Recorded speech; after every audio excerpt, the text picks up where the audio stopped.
Hello everybody, I hope you all have been well. Apologies for not streaming on Wednesday, as I'm sure if anyone has been on the news recently with Twitch, there was the slight kerfuffle with everyone deciding that, yeah, all of these accusations and things not being done about various streamers being sexist, aggressive, and essentially sexual predators, really. There's no way to describe it else.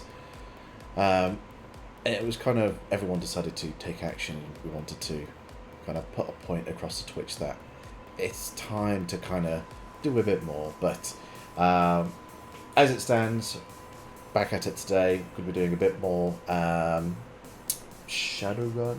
Yes, Shadowrun. But I'm also, as I'm sure you all also know, we currently have a Steam sale going on. So I'm going to be looking at this opportunity to have a look at what possibly we might be playing next. Because obviously this is a great time to actually purchase stuff. So, for example, I have picked out a few things. Bear with me. I just realised.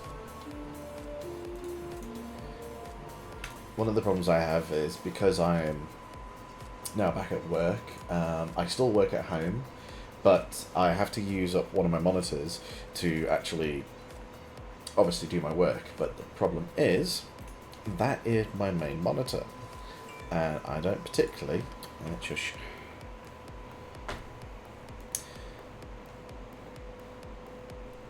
So it means that whenever I actually then go back to actually play a game, it's like, oh, I've got to reset the settings again. That's easy enough. And hey, shoo.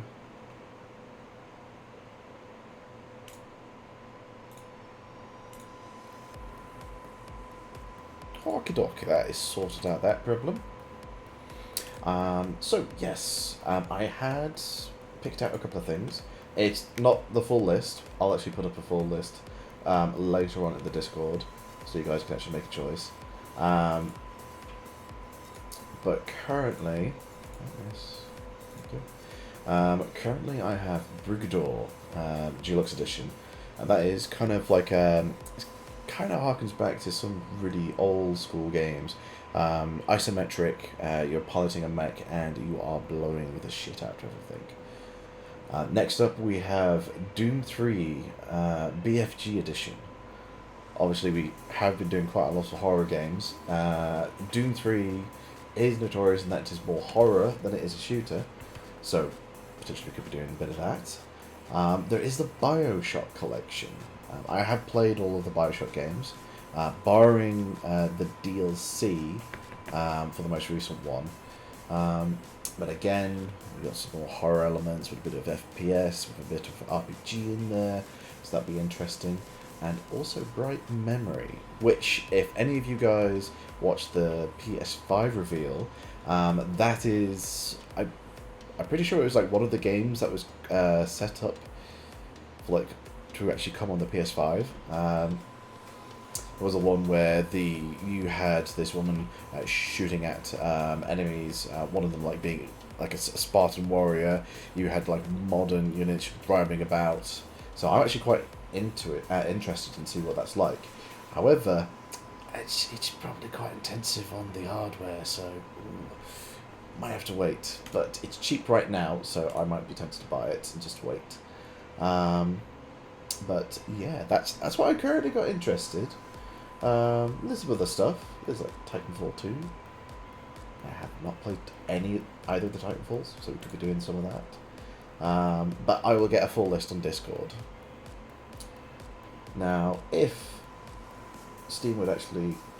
Steam would actually run the game, thank you, we can get ourselves started.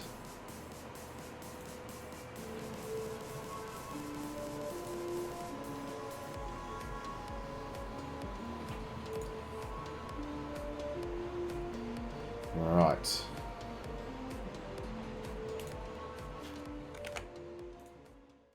Now, is it... of course not. Okay.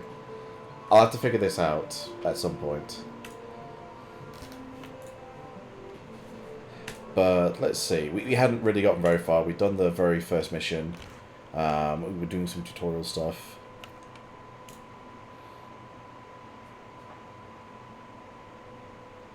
But not long. But after that, we'll most likely be heading into our first mission. First proper mission.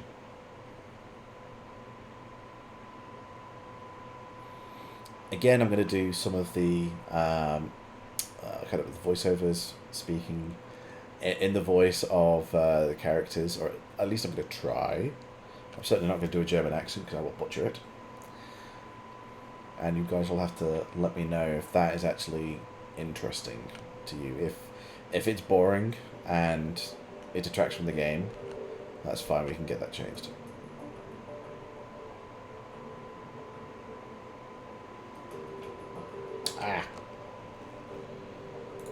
I am not doing well today.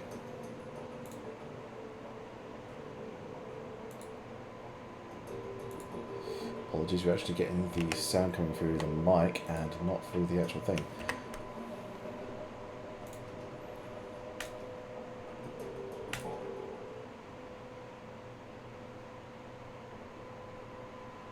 Apologies, my fault here. Completely messing up.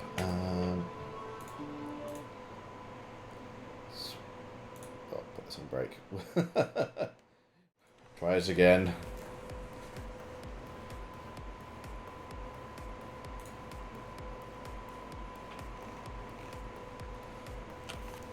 Oof. Okay, that's loud.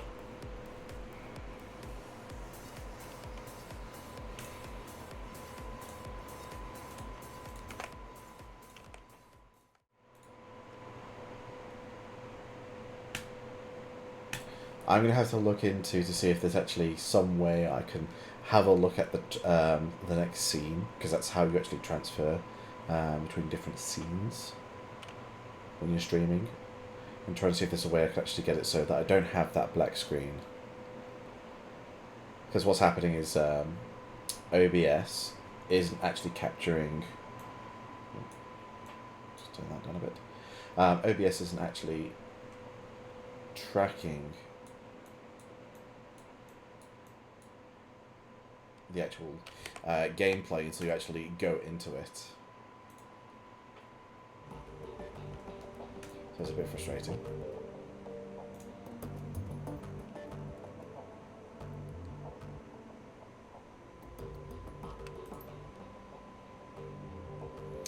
Yes, so we've literally just gotten everything kind of done, and we're now possibly about to deal with the first thing. So, Paul Amsel. Frostbite. You should probably be getting ready for your trip to Das Kesselhaus. Time is short. If you have any questions about your teammates, I'd recommend checking your mission computer. I know that Monica wrote dossiers on each of them. She'd be the best qualified to tell you about their capabilities anyway. Oh, I've got a question for you about the Kruzbaza. A little slice of heaven, isn't it? What can I tell you about Arkias? Never mind. It's literally just talking about things.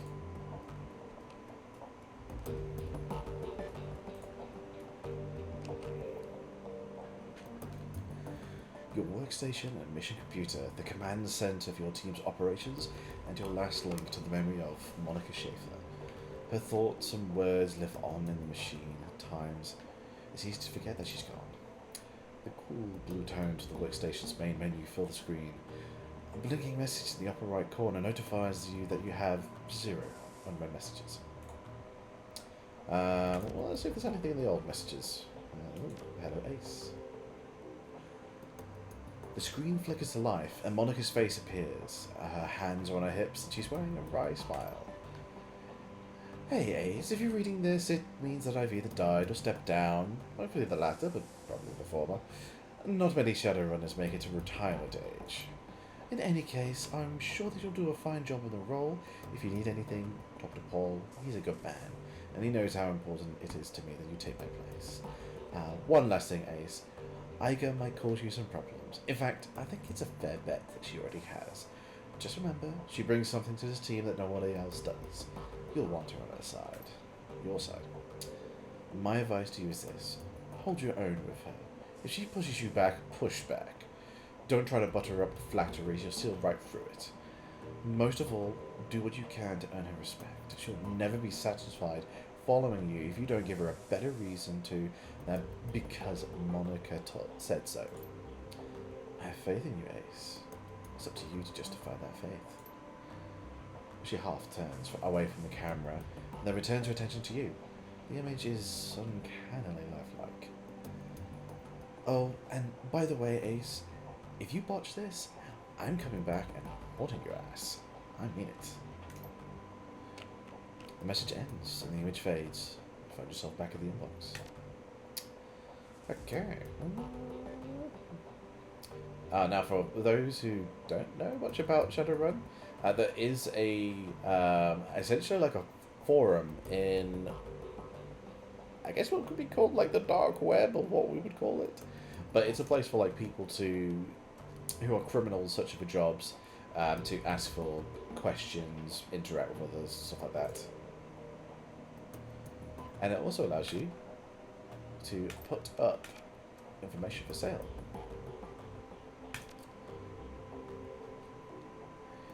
Anyone else reading about this? City's got a Lone Star contract and they can't catch the guy.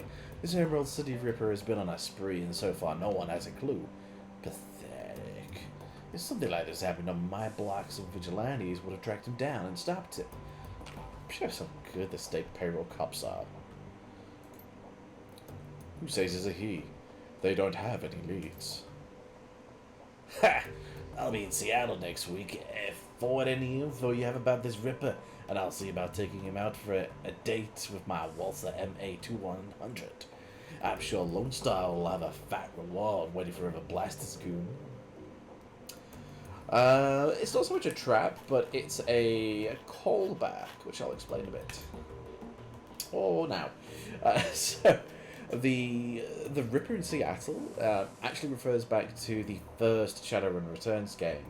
One of the first things you find out, start to spoiler now, because it's literally the first thing you interact with at the beginning, is one of your past acquaintances gives you essentially kind of like a dead drop. So when he died, he had a kind of like a legal agreement set up so that a message will be sent out to you, an agreement of like hundreds of thousands of like pounds, dollars, whatever you want to call it, million in this universe, set up for whoever finds his killer. And literally within about a couple of minutes of just getting into the first bit, you find out, oh, it's the Emerald City Ripper. So, nice little callback there. Thread. Who's Blutz? I think that's the name. I'm still recovering the logs. This hot dogger just trashed my Lantrid hosting server. Sounds like some kid pissed over his cartoons getting cancelled. Left a bunch of garbage files all over my disks, and I'll be cleaning them up all day. They should make you pass a dumbass test before you're allowed to deck in this town. Step up your security, write some white AC programs if you can, and at least make the kid's hair stand on end for a few hours next time he tries it. Just make sure your IC is quick. Heavy hitting IC is no good. Well, ice, sorry. Heavy hitting ice is no good if you can't catch up with an intruder. A fact that I take advantage of on a regular basis. Always running. ACW? And this is a interesting thing. So there are some individuals in the Shadowrun universe who are very powerful, very old, very ancient. Because this is, what is it, the 5th or the 6th age of magic? So there's like various ages of magic where magic comes back into the world and then it ebbs away again. And this individual here is from the previous age. I will leave it at that. If you want to investigate it, I would highly advise like reading up on some of the Shadowrun, a lot of the Shadowrun books, especially the old ones, because they'll actually have like a run through of like forum conversations, and it's really interesting read because it gives you a bit more like a backstory as to how people are feeling about the situation at the time. Like clockwork. If you two are finished, I did have icing on the thing. Tracked the hole down. Grocery store across the street was piggybacking on my land, and I left an unsecured jack point in a bathroom stall. All this hell maintenance jack in a fuse box, and my security ignored it. Mystery solved. Shadowland isn't your personal tech support board, Lunas. Glad to see you fixed your own problem. Only way you're gonna learn. So yeah, more stuff there for you to call back to. We have the team personnel files. Amsel. The image of Monica appears on the screen. Paul, a talented and well-connected fixer with contracts all over Berlin. He's more to me than that, of course, but that's neither here nor there. And next, Dietrich. Dietrich, one of my dearest friends, and a shaman of tremendous power, a good man to have on your side in the fight. I tend to use Dietrich in a support role. His magic can dramatically bolster the combat effectiveness of a frontline fighter like Iger or Glory, but when the chips are down, he's more than capable of dishing out punishment on his own. Can't think of much else to say about Dietrich, just a good, reliable guy. He is getting a little long in the tooth for a Shadowrunner.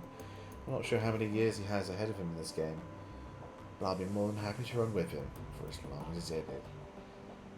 We'll see, I suppose.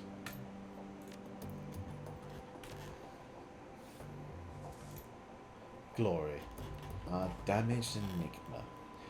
I've known her for almost 5 years now, but I don't think that I'll ever really know her. Somehow, I doubt that anyone will.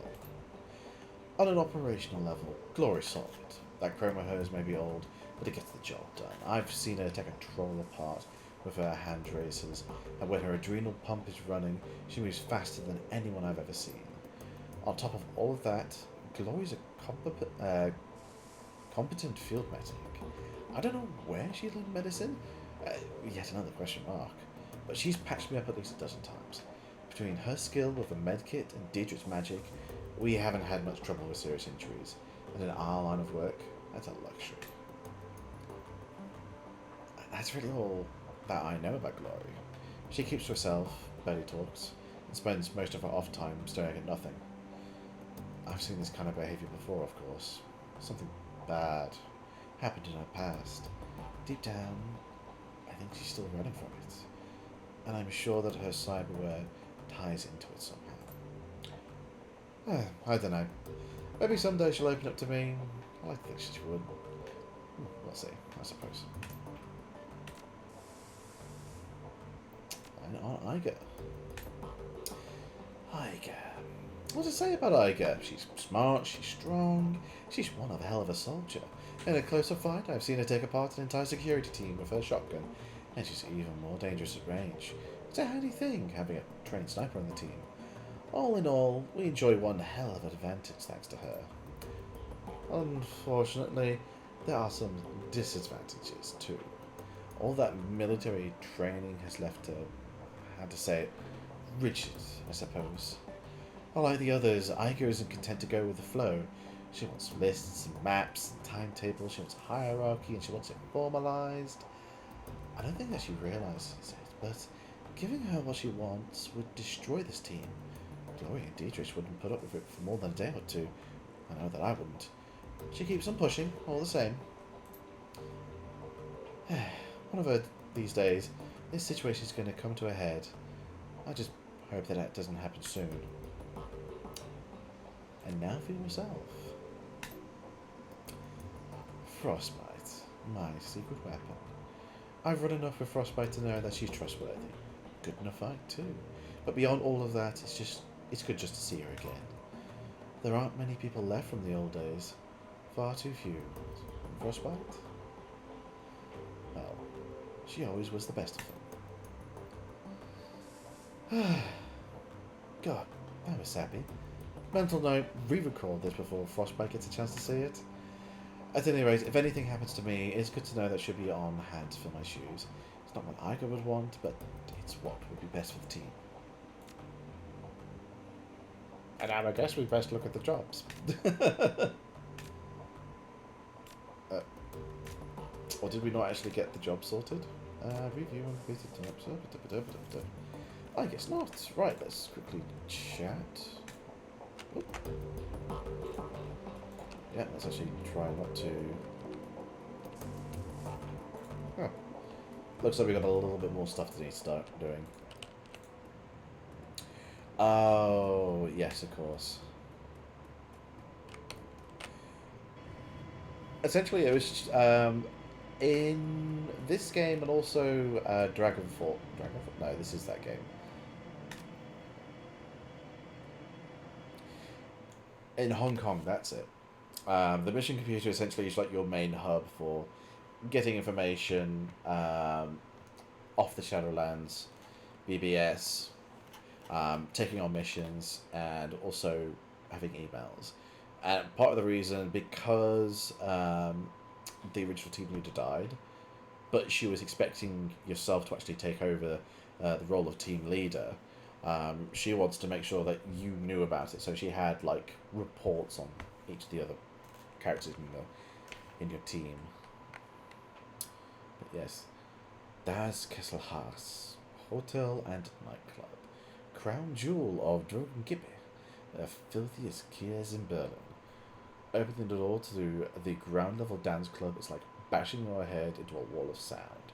Flashing lights stab your eyes, and the air is perfumed with cheap synthethol and engine grease. Everything in here is cranked up to 11. A playground for the numb.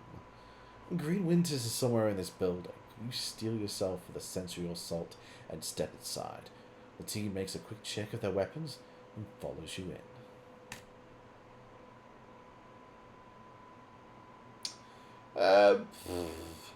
This is not that game. So one of the things with this is that you are not what I would say heroes. Sure. Can I actually, I'm just going to shove that on you. But yeah, you essentially are not heroes at all. You are criminals. You are trying to survive as criminals. And that does mean, like, you take jobs from, like, big corporations to do things. You go out and be hitmen, you steal, thugs. And it's just all this part of this dystopian atmosphere it's going to be. So, no, you don't really, you're not exactly heroes. Essentially. Like, you're trying to make the best of a bad situation. It's kind of the way it is. It's like, you're not good, but you're not evil either, unless you really want to be evil. Yeah, you can be. The troll working the door might be the shortest you've ever seen, and the thickest. Despite the pounding music and the writhing bodies, his face is buried in a comic book. He looks up, gives you a cursory once-over and sighs. Well, welcome to Das Kesselhaus. Now under new management again. There's no cover, just go on in and get your fix. That's Chrono at the bar over there. He'll take care of you. He buries his nose back into his comic book while tapping a meaty thumb on the black plastic slung from his belt. A high-powered stun gun. Just play nice, or you'll be to your zap. I have fun. I'm looking for someone. Maybe you know him. Keeps his nose in his comic book. I doubt it. This place is filled with interesting people just dying to meet you, so go meet them. He's supposed to be some sort of F-State activist, calls himself Green Winters. An F-State activist? I didn't just say so. Maybe you can introduce me. His expression falls flat again. No. He puts down his comic and his voice slows to a crawl. He makes a point of enunciating each word. I point people to the bar. If someone starts trouble, I give them a taste of hell zap. That's it. That's all I do. Yeah, that accent was terrible. I'm not going to do that again. At least I attempted. That's kind of like the main thing. The music I hear on the floor is way too loud for comfort. The scene going down in the bar is even louder. The dealer on duty stands impassively behind the bar. A desperate-looking young woman is pleading with him, apparently with little effect. Alright, Silk. I'm going to explain how this works to you one more time. I get my cash, and you get your cram. No cash, no cram. Period. But I need it, Krona. Come on. Words come out in a desperate whine. Pale scales, sunken eyes, and a trembling lip all point to the early symptoms of withdrawal. And I have the cash. I totally do. It's up in my room. But you guys won't let me up there to get it. Hotel's under new management, beautiful. You don't have a room anymore. Whatever was up there, you might as well forget about it.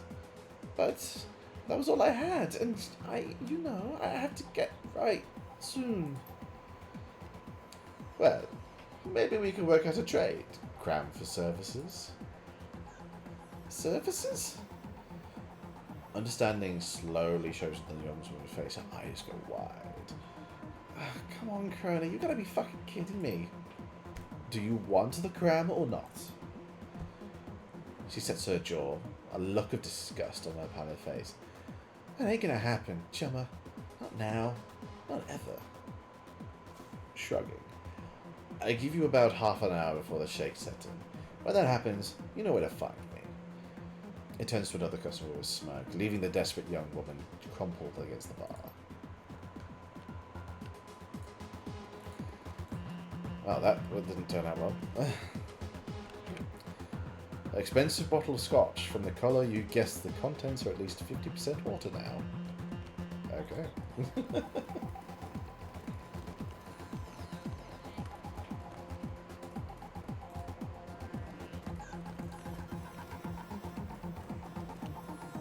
Okay. Obviously, we've got a couple of choices here. Let's talk to this party girl. The girl in the corner is a model stim junkie, all wide eyes and nervous energy. She greets you with a smile, so wide as the border of the glass sea. Hey, good looking, you want a party? I'm always down to party. Alright, my kind of lady. You got cram, right? I just love a lady that's willing to share. Sorry, I'm not carrying any. Well then, go get some, okay? At the bar. I'll be waiting. Sure, I'll be right back. Okay. Oh, I'll show you in a second. New lady, huh? I ain't seen you around here before. What can I get you? I'm looking for a guy who calls himself Green Winters. Know him? Yep, essentially. It's drugs. Think so. Might be staying upstairs. What can you tell me about him? Nothing. Just as someone with a handle checked in about a week ago. Still here, I think. Now, do you want something from the bar, or are you just here to waste my time? I overheard your little conversation with Silky over there. Hey, if she wants her cram, she's got to pay, same as anybody else. Your bosses might like to know jamming their customers in exchange for their merch. What do you think? Okay, pal, here's the deal. The guards here, they don't discriminate. If I call them, they're going to kill everyone in this room other than me. So unless you want to see the bodies start dropping all over this club, you'll back the hell off. Now, do you want to buy something or not? So, yeah. A designer amphetamine. So it's something you can use yourself. I don't, just because I don't like the idea of drugs anyway in any games. But it is something that you can get and use, and obviously there are other characters who need drugs because it's a terrible place. Silk looks up at you, a look of abject misery plastered across her face. Leave me alone, okay? I've got problems to deal with. Sounds like the new management stole your property. Answer some questions for me and I'll help you get it back. Really? That'd be incredible. Her lips struggle upward in a facsimile of a smile. I really need that money, and I left some things in there too, you know, personal stuff. I could be discreet. My stuff should be in room 304. That's where Nadja and Sarah were staying until, well, you know. I'll be waiting right here when you get back down. What did you need to know? Tell me whatever you can about the gang that's taken over the hotel. Bad guys. I mean, like, real bad guys. The gang who used to run this place wasn't all bad. They kept the crown flowing, and the prices weren't too high. They never hassled me as long as I kept buying. The new guys killed them while they took over. Now I'm stuck dealing with assholes like Krona. The floor manager, Frank, had a thing for my girl Sarah. It was always coming on to her, no matter how many times she told him no. I haven't seen her since the takeover, but he won't stop asking me about her. The guy's a real creep. That's about all I can think of. I still clear of the new guys when I can. I shouldn't have to tell you why. Have you heard of a guy named Green Winters? No, I don't. Oh, wait, yeah. I bumped into him a few days ago. I remember because his name sounds like kind of a chewing gum. I don't think I remember seeing him leave, so he's probably holed up in his room. I'm pretty sure that there's still some people up there, the ones the Ganga missed. I hear they locked themselves in. What can you tell me about the layout of the hotel? Well, it's a nice enough place, you know, for a factory. Let's see. Well, okay. Second floor is a security station. Lots of high-tech stuff up there. And I've heard stories about the penthouse level. Something about a sealed vault? Supposed to be something real valuable in there, but no one knows what it is. Doesn't stop me from talking about it, though. Unfortunately, it's not quite that open-ended, so I don't think you can. Well, last time I played it was just a regular version, so I could have changed. I need to get to the hotel. Any idea who I'd talk to about that? You can talk to Frank. He's the floor manager. He'd have an elevator key. He's over there on the VIP balcony. See the Greek sea jackass in the oversized suit? The one drooling over the table dancer? That's Frank. Thanks. You're very helpful. Yeah, sure thing. Just hurry back with my stuff, okay? I really, really need it.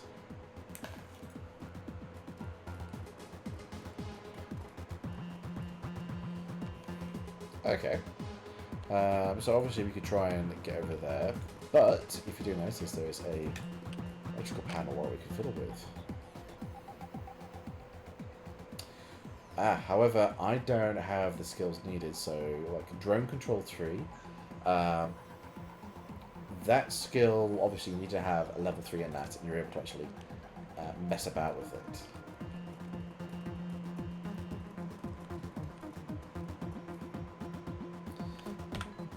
Let's see, how much money do I have?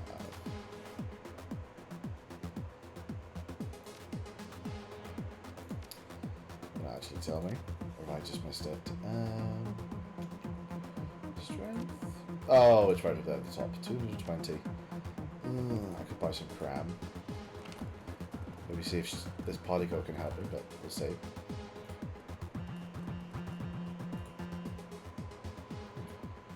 Pinned to the floor manager's too expensive for this neighborhood and too baggy to be his suit is a name tag, Frank.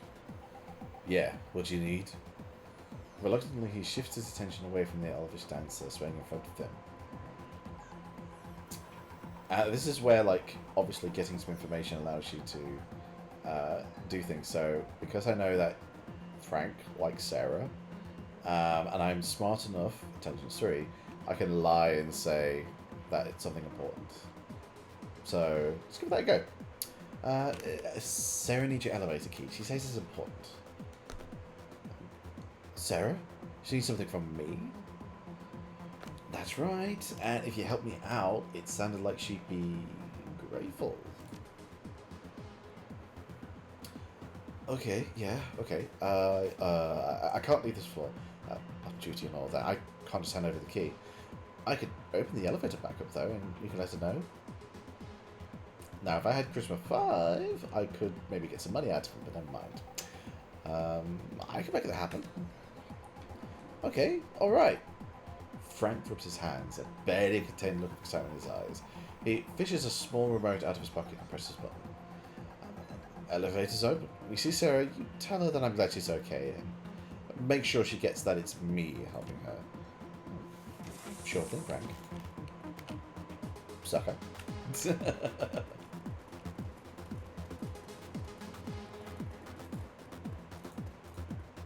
Oh, I likely will not be able to come down here, so just for completion's sake, I'm going to buy some cram and see what the party girl can help.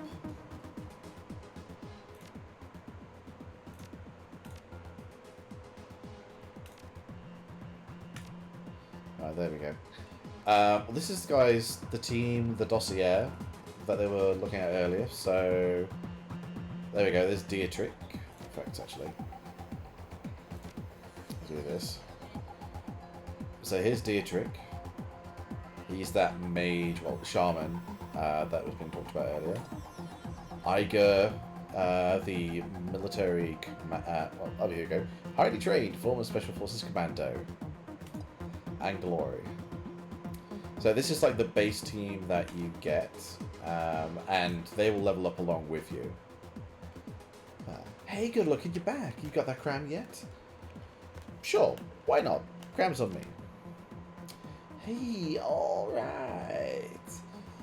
The girl's hand snakes forwards at an alarming speed. In the blink of an eye, she snatches the cram inhaler from her hand. With practiced ease, the girl snaps the cap off the ampule and raises to take a hit. With a practiced hand, she squirts the juice of orange liquid at the corner of each eye. The whole body begins to shiver as the drug kicks in. Oh, that is so much better. I feel alive again. So, how long have you been here? Oh, a real long time. I go with the cram flows. You know. Yeah, this is a really great place. Well, it was a better place before it got taken over. But it's not too bad now. It's still got cram, right? How do you like the guys that run the place? Oh, they're terrible. The worst. Loud. Violent dreckheads with grabby hands. But they have the cram, so what you gonna do? The gang that used to run this place, now they were classy. They had this awesome stuff. It was like if Cram and Nova Coke had a baby, that's what it would have been. It was dreamy. Okay. Heard anything about the hotel upstairs? Oh yeah, lots and lots and lots of people say it's haunted. It's like there was this little girl who died in one of the rooms back in the early 2000s. Wow. Jesus, though, that's that was 20 years ago in our time. Blimey. I think she like drowned or suffocated, or maybe she fell out a window. Oh no, wait, I got it wrong. It was a little boy. Anyway, he haunts the hotel, I think, or maybe it was a giant bug.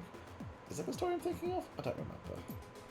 Oh, I remember hearing stories about a crazy troll running around his underpants. I don't think it had a name. It just ran around and broke things. Things were kind of wild before the new gang take over. Oh, okay, baby. You come back anytime. Just bring more cram with you when you do, okay? Yes, my female voice is terrible.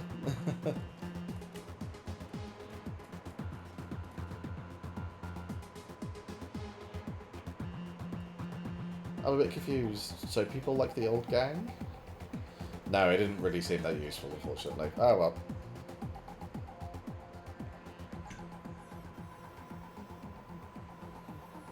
Let's see, let's go up floor by floor. I have a funny feeling you can't actually visit all the floors, but we'll see. Now it's time to break and enter everywhere and just steal shit. Oh, safe. Let's have a look. Thankfully, I am a decker, so I'm going to bypass that. Thank you very much. And what do we get? Okay. I got gun money. It's a gun that'll turn into money.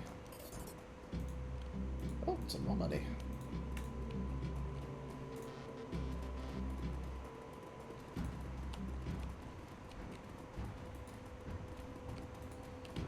Let's see. Okay. It seems to be fairly empty down here. We've got a door.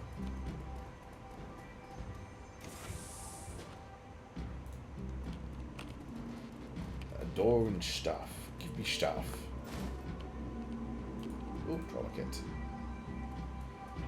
that's quite good. So trauma kit can actually bring you back when you go down to 0 health. And so I guess we're actually going to do this. Crumbling wall. Okay. Oh, this section of the wall seems to be buckling under its own weight. The edging wallpaper that lines the rest of the hallway is long since peeled away, revealing the structure of the wall underneath. While the underlying structure is reinforced with steel support struts, you can see signs of rust and metal fatigue everywhere. The entire wall looks like a giveaway if enough force is applied. And luckily enough, doesn't require much strength. You slam into the wall and it gives away with a crunch. And sweet, we can actually have a look through. Searching through the clutter on the desk, you find a small synth leather bound journal. Leafing through the pages of the book reveals only a couple of entries. Each of them is scrawled in frantic, barely little handwriting, with crude drawings filling up the margins. So look at the first one. Okay, I know Eddie's up to something. Like, I heard him today talking to that guy who works in the kitchen, asking him where the cleaning supplies was at. I've seen Eddie's room. The dude never cleaned a day in his life. I'm gonna follow him tomorrow and figure out what his deal is. Maybe he's just selling mouthwash to the hobos locked down in the old bus depot. Second entry. I knew it. Freaking Eddie. I saw him yesterday. I was up on the 3rd floor because the vending machine down there was out of soy calf. So he came up and went out over to the out of order latrine. He punched in the code. Didn't know I was watching, did you, Eddie? Well, I ain't so stupid. He put in 2478. I'm going to stay up and find out what he's doing in there. And probably that did not end well.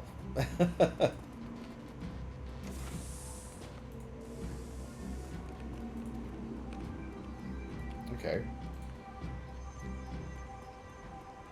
It's not here. So there was definitely something.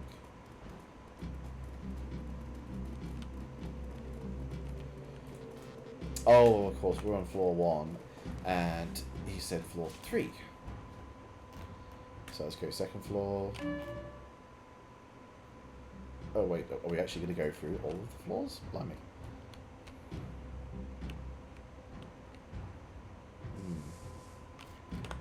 Quick save.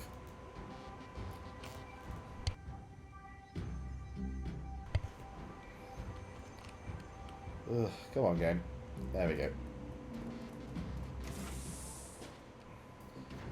Oh yeah, okay. I had a feeling they were enemies, but I wasn't sure.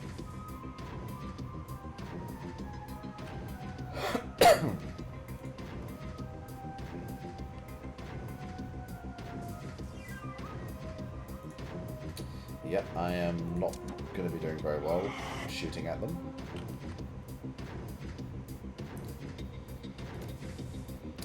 However, what I can do, I'm going to give her some extra AP, and she can't see anybody.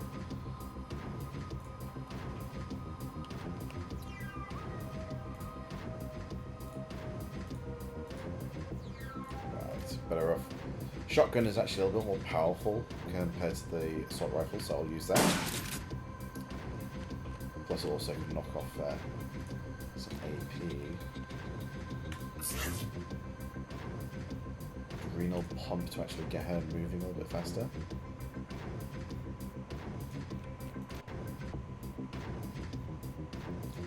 You know what, we're going to do some close combat with her. Ow. Did not like. Oh, crap. Okay. Oh, no. I really wish you didn't shoot me. Okay. So, one of the big problems with... Oh, you're going to have to go there, aren't you? Yeah. Is healing your wounds is awkward. That's just down to the fact that you could only heal up, at least with magic, the last wound that you received. So otherwise you have to use medkits. And I'm going to use one. Because, Jesus Christ, that was bad. Oh, I already marked it.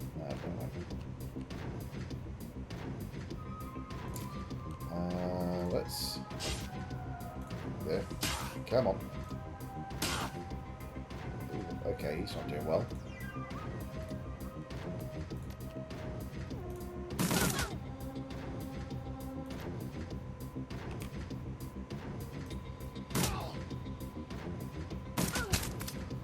Okay, I got it. Oh, gods. Maybe... Oh... I might have to shift to reload this. And you can go over there. Can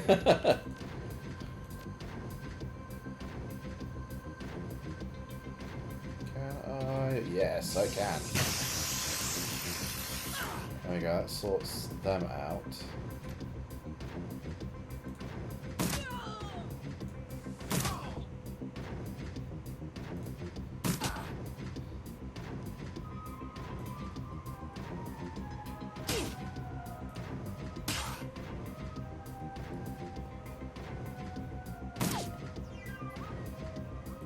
Oh, you know what, I go, do you want to just like deal with this guy? There we go. The other problem is you also don't heal up full. So for example, I've only got 13 hit points. Yay.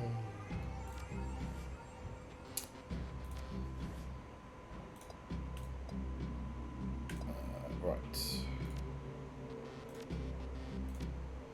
Oh yes, I'm going to use all of that, please. Thank you very much. Demon Elemental. Unfortunately, okay,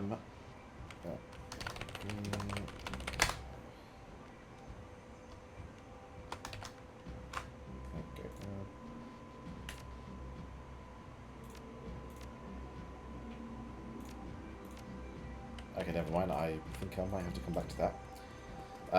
Yeah, you won't always be able to summon a demon and an elemental. Ugh, an elemental. Oh, hello. Let's keep up. That would be useful.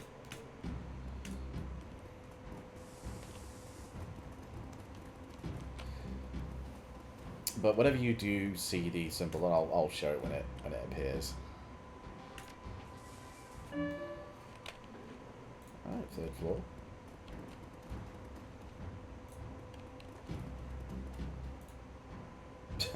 That reads, "Do not open." Okay. Well, I'm not going to do that. Because my health is not looking good. Oh no, wait, I did actually. I did actually heal up, so let's just do a save here.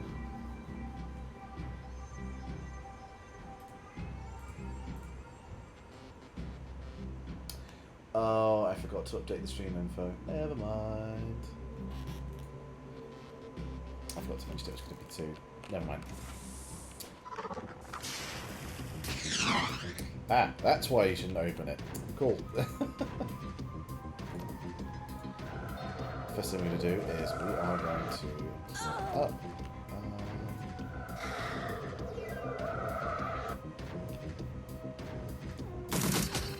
I mean, who the heck is going to keep a scorpion in their room?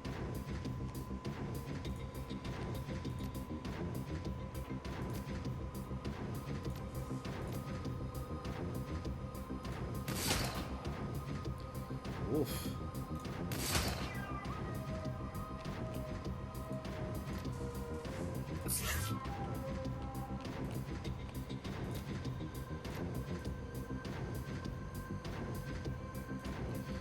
Right, hopefully.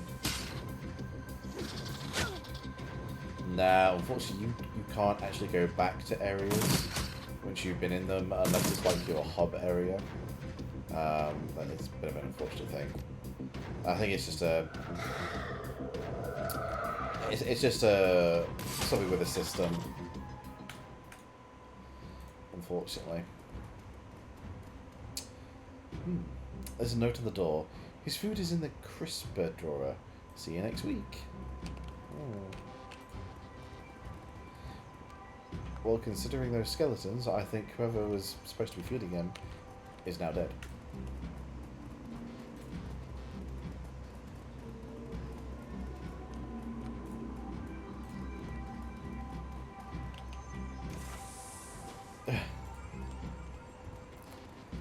Pretty much, she is a sniper after all.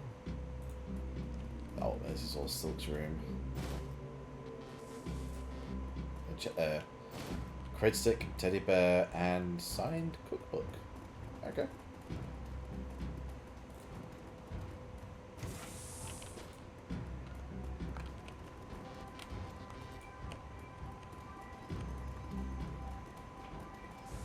Okay, interesting. Oh. Might be that pole will actually allow us to go down. The floor at this end of the room is beginning to cave in. A trickle of light spills up through the cracks of the floorboard from another room below. With a little force, you could probably open a hole big enough to drop down to the second floor from here. Well, alley-oop. Oh, there it is. Hello, frightened man. Why are you frightened? Please don't hurt me. I'm just a line cook. The cook's darting eyes are wide open. Behind them see pure animal terror.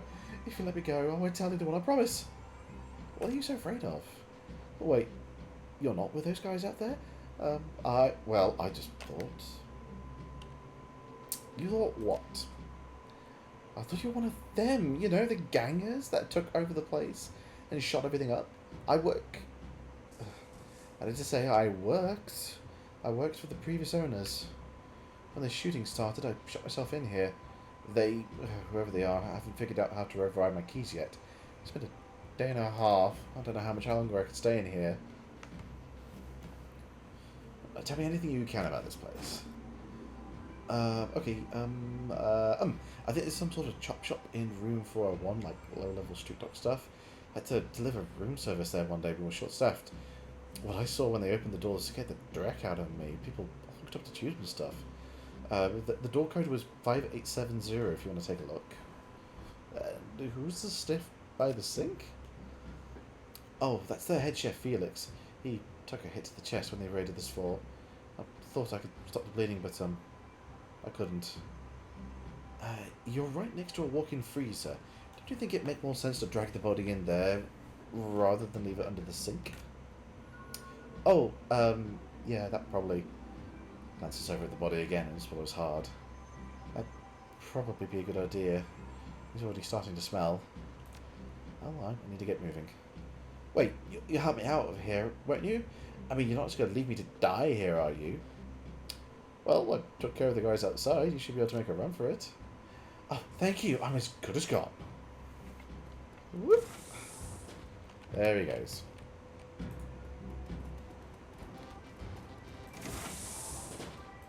Well, okay, there's nothing in here. Well, we got some delicious karma, so that's something. Yes, because I was down here already.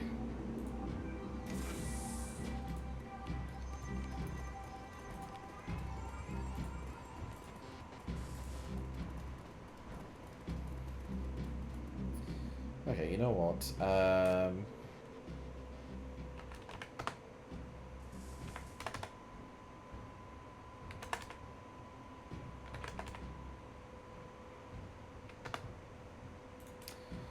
There we go. We can actually search if we just put the name in. So, Vandal. Okay, never mind. No, let's just put in. Thank you. What?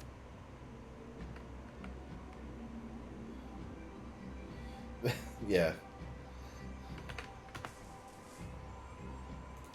Vandal.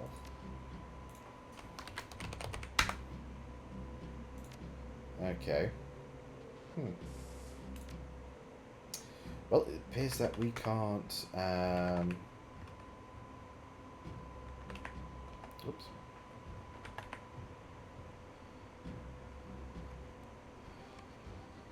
I can't actually just search for Vandal, but never mind. Schroeder, Crammer Habit, 2 ampules a day, preferred customer. Newman, Bliss Habit, 1 pack a day. Note to sales team, keep the pressure up, show signs of becoming a preferred customer. Recreational multi-dog user, preferred customer. Okay, so it looks like she lived with a few people.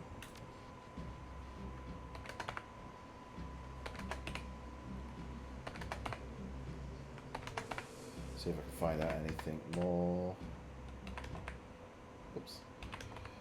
To do 402. Oh, Green Winters. Read attached notes. Guy in the Master Suite on 4 asked for his room code to be changed again. Paranoid son of a bitch. Anyway, dude's been renting one of the biggest rooms for months, so I guess I shouldn't complain too much. New code is 198.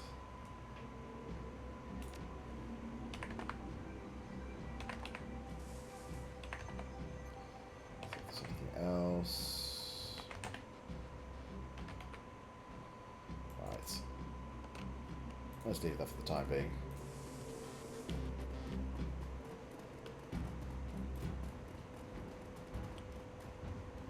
Oh, what we can do, let's head back to the ground floor.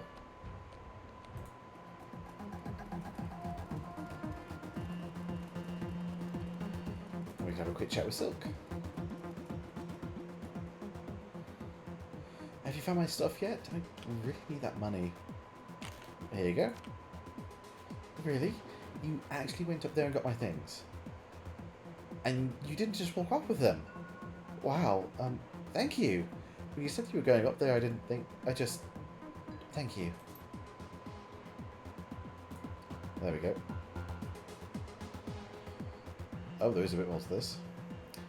Oh, hey again. What's up? A Crammer Habit is a rough thing to shake. I know a place that can help you get clean if you're interested.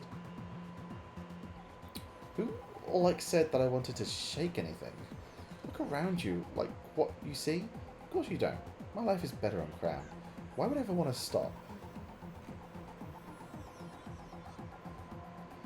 Let's see, so I've got a couple of choices. Oh, yeah, this one will probably work. Pointing at Krona. Do you want to wind up working for him? I'll tell you the same thing I told him. That ain't gonna happen. Maybe not, but in order to keep feeding a habit, you're eventually gonna wind up doing something that you regret. Trust me on this. Stop it, please. Just stop it, okay? I don't need your help, and I don't want it. As strong as Silky's words are, her voice sounds unsure from the way she's been fidgeting. You can tell that you struck a nerve.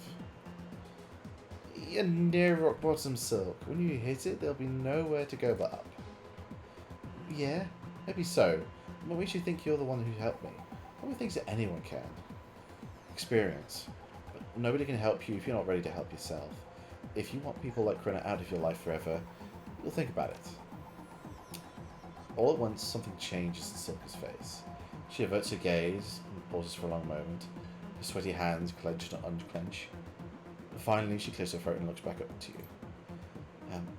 What you said, it makes a lot of sense. She blinks, steals a glance back at Krona and shudders. You're right. I need help. I'll take up on your offer. I should probably tell you, I tried to clean up before, lots of times. It never really worked out.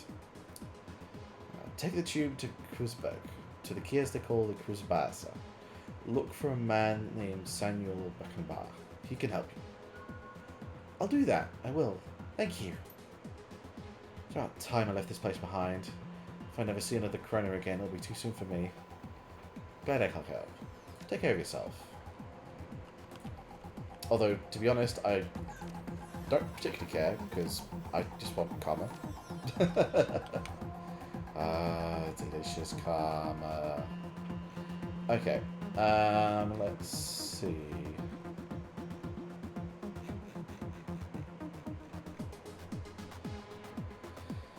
So, I've got a couple of choices. I think probably best way to go about it would be to up my ranged combat, because right now I am rubbish in combat.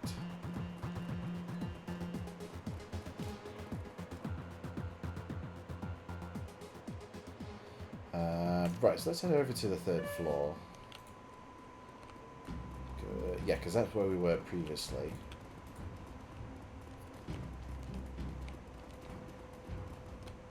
Okay, there's nothing else here. That leads back to there, so actually there wasn't anything else.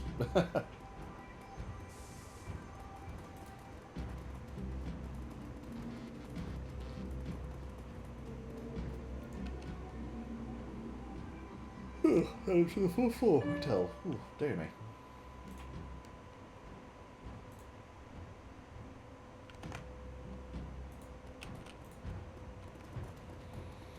There you go, 401.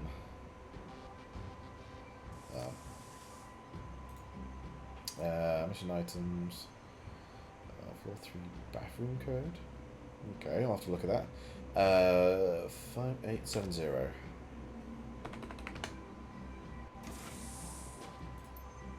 Locked. Oh, this does not look good. Oh, you. Oh dears. He's not going to have a fun time.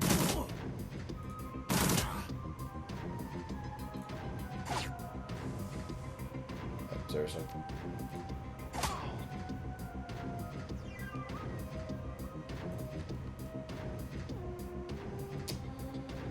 Unfortunately, I don't have Overwatch. I don't think. Nope. So I'm just going to end it here.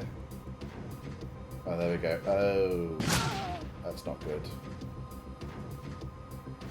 No, no, no, no. Oh, son of a bitch. Well, at least she's dead. And let's give you haste.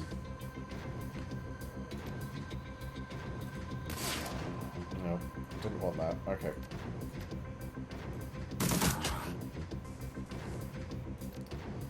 Doing a pump. Time to do a little bit of slashy. Crap. Plonk. I think should be able to see from there. No, not.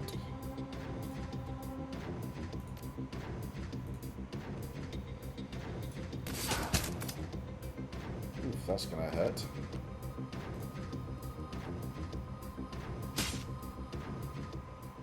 Oh, thank God. Okay. That hurt. Schematic. Auto-injector. Okay. Oh, thank God. Medkits.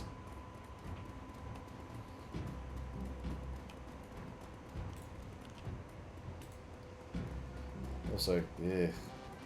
Poor thing. She did not go out well.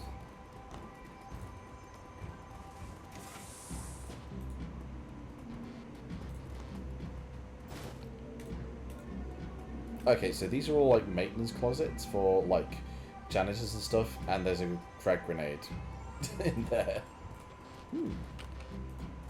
Okay.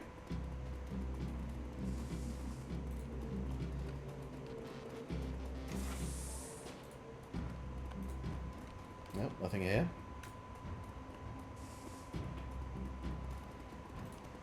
Okay, 405 1989.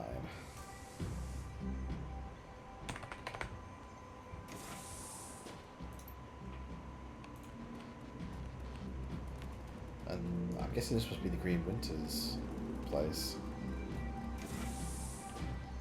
Oh dears.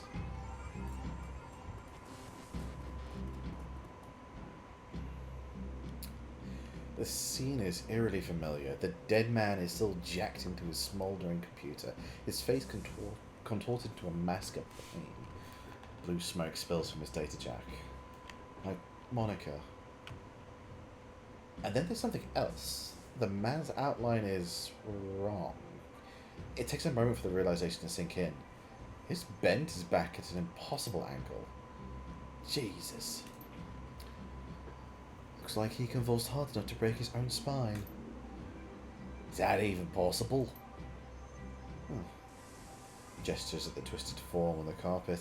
You tell me. Iger kneels beside the corpse, bending to peer at his face. Matches the description the Altor gave us. It's Creed Winters. She straightens, glancing back over at the body before returning attention to you. This what happened to Monica? I suspect that it would have. We checked her out in time to prevent it. Yeah, you know what? Maybe not, push it. Hell of a way to go. Yeah, I'm getting that. Ega takes another glance at the broken corpse, and you can see the uncertainty growing in her eyes. I've seen biofeedback tests before. Never anything like this.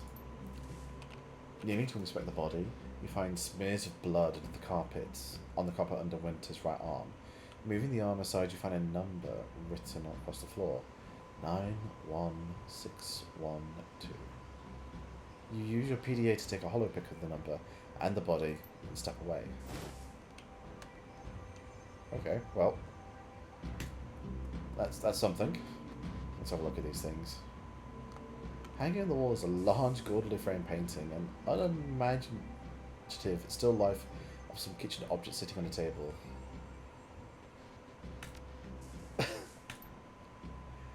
Now, unfortunately, it's not going to work that way. So, stuff like that, when that happens, it usually means that it's a case of, her gods, that's something dangerous. 91612. I'm guessing this is it. There we go. Inside the safe, you find a bundle of old, well-worn media discs. The words "Watch Me" has been hastily written on the back of the topmost disc. The disc labelled "Watch Me" looks almost new. The others are clearly much older, and many of them are badly scratched. The last two discs of the bundle are stuck together. When you try to pry them apart, the readable surface of the bottom disc peels away. Oh. Okay, so there's a video call. Oh, and it's saved. That's never good. Hey there, Chief. Don't hang up. I've got a proposition for you. Who are you, and how did you know I was in this room? See the cameras in the corner of the room? Glancing up, you notice a pair of security cameras. They're tiny things, with casings coloured to blend in with the dingy wallpaper. Easy to miss if you didn't know what to look for them. Wave hi. I'm on the other side of them. You've probably noticed that this building is under new management, right? And judging by the fresh corpses that I'm seeing strewn all over the hotel, I'm going to guess that you don't like the new guys any better than I do. Well, I'd like to make you an offer. You help me cover my escape, and I'll get you into a secure vault on the top floor. Belong to the leader of the gang that used to run this place. Trust me, it's still secure. I set up the security protocols myself. Last hacker they brought in to take a crack at it come back out as a stretcher. They haven't found too many volunteers since then. Oh, so you're a decker then? That'd be an understatement, chum. More accurate to say I'm the decker. In these parts, at least. My handle on the Matrix is Blitz. Maybe you heard of me? The name rings a bell. Of course it does. In Berlin's decking community, I'm a household name. Tell me about the gang that used to run the hotel. They called themselves the Schwarzhirsen. They pretty much ran drug and kippy until a few days ago. We weren't a pleasant bunch, but they were better than the jackasses we got here now. So then what's the deal with the new gang? They're terrible people. Real bad guys, all of them. Look, I don't mean to rush you. We can discuss all this later, after we get out of the building full of murderous thugs. Why are you in this hotel, and how do you access the security system? I was in the hotel when I got taken over, and the new gang decided to keep me on staff. Guess you could call it. They put me in charge of Matrix security. I may be one of the hottest deckers in Berlin, but a bullet in the head will kill me just as dead as anyone else. Given the circumstances, I didn't see how I could refuse. So let's go back to the vault. What's in it? Gear, money, lots of good stuff. Gonna need some specifics, examples if you want me to help you. Look, buddy, I just set up the Matrix security for the thing.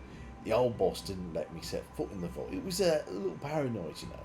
But it was adamant they wanted me to rig up some really killer ice. So there must be something of value in there. So how about it? You want to crack at the vault or not? Yeah, where do I meet you? Room 505 on the penthouse floor. Come rendezvous with me and I'll take you to the vault. I don't know.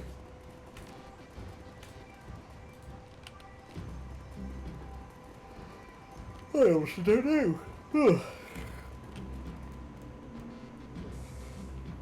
Switch.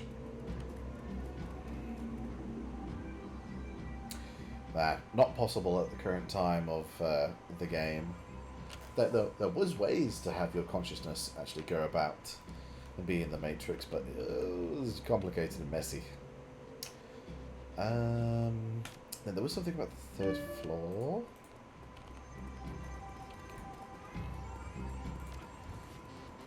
Let's see, mission items. There we go, floor 3 bathroom code.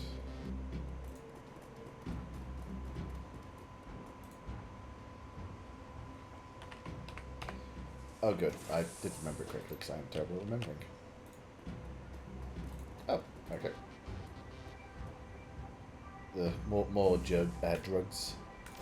So let's put that away. I will happily sell that.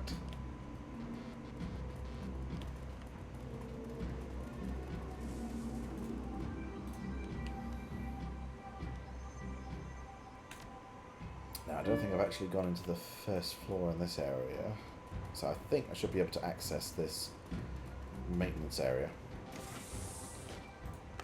Bingo! Not much, but hey, every little bit counts, I guess.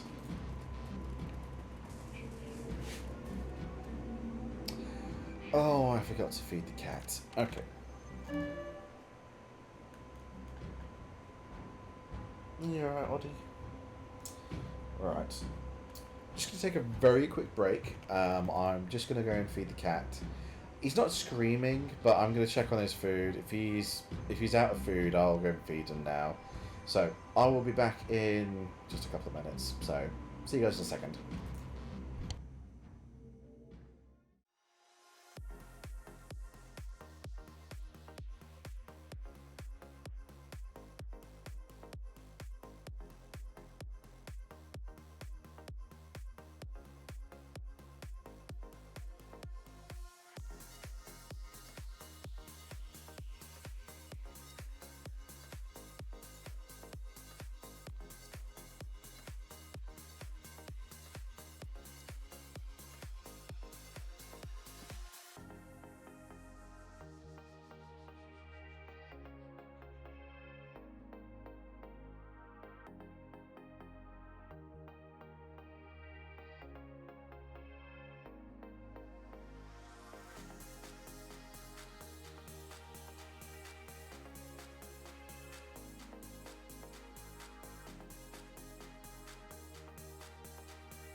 Right, I'm back. Nope, apparently the cat just wants to go outside.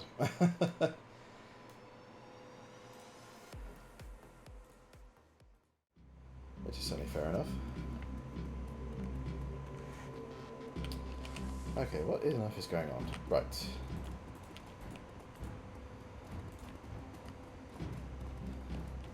So he said to meet him in the maintenance area, so... Oh, here he is. There you come. I've always been a good judge of character. Since we're meeting in person, I'll formally introduce myself. Nods his head in salute. Blitz, Decker Extraordinaire at your service. Frostbite. Vault is just around the corner. Once we get there, I can unlock it with a few clicks of the keypad. He offers something between a smile and a smirk. Built myself a backdoor when I wrote the security system. Never hurts to be too careful. Sounds good, let's go.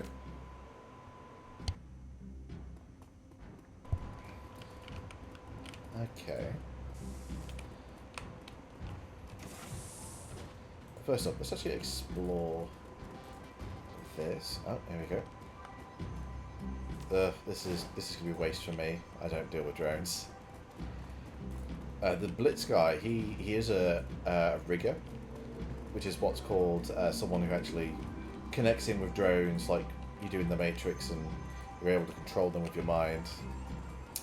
But you can't heal them with magic, so it's awkward. I'm going to sit my ass over here.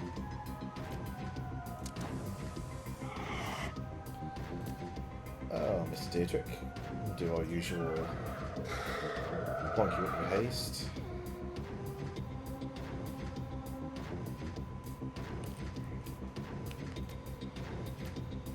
What? You can't see them? Okay, fine. We'll do that. Let's do the good old adrenaline.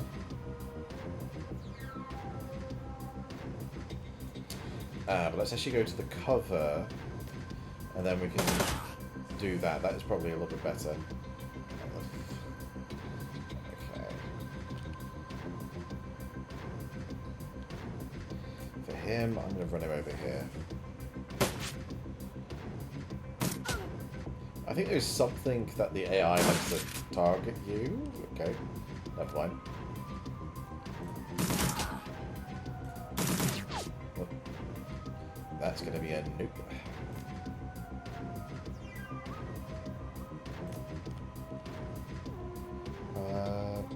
Oh, yeah.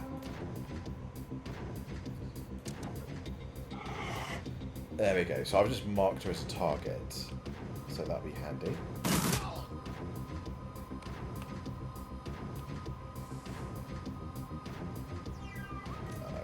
Far enough. Let's do this. Then I can miss, but I can at least move him up, and then we can use this to snipe. Now, of course, the sniper rifle. Further you are away, easier it is to hit the target. Ooh, and that didn't go too well for that guy. Or gal, actually.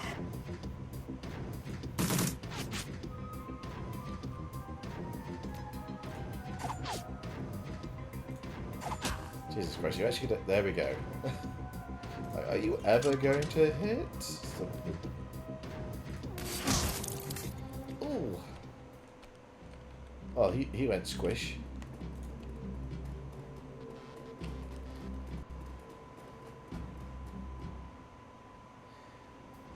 Alright, here we go. Tap, tap, tap. Done. Wait, when did that thing get installed? Take cover. Okay, that was rather boring. Oh, ow! No! Oh, Jesus. Yep. I am just going to hide around the corner now.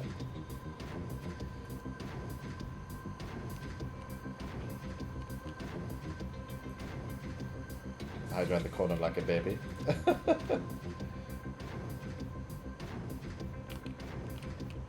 You know what? He can stay there. Yep, pretty much. pretty much just did that.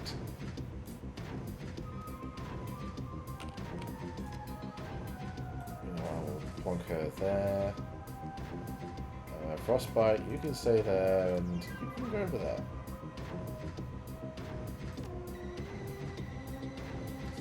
At least then these guys can like come out and you can actually kill them.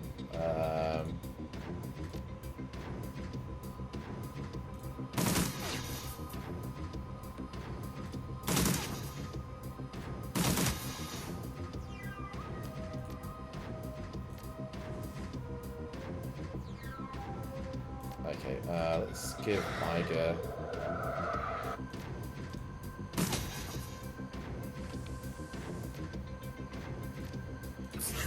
Let's slap you with.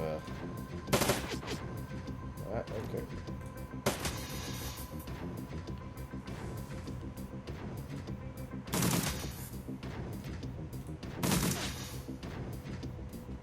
He's gonna just come around and shoot me. Oh, oh.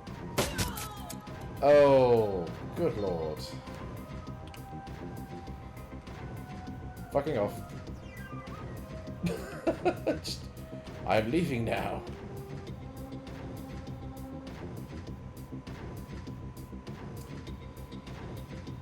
Yeah.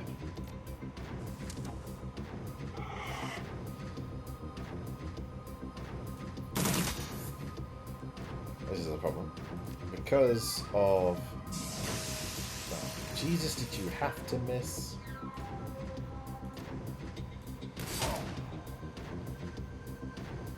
Oof, okay.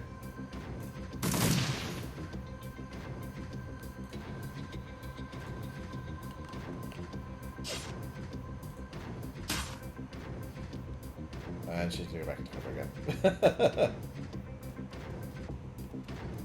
Wait, what? You... No! No, stop it! You're not allowed to come near me.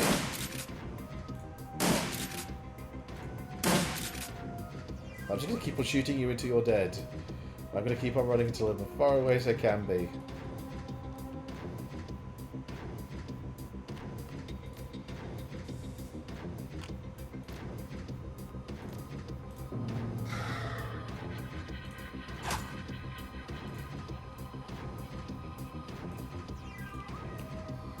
Yeah, it's going to take all three for me to get there.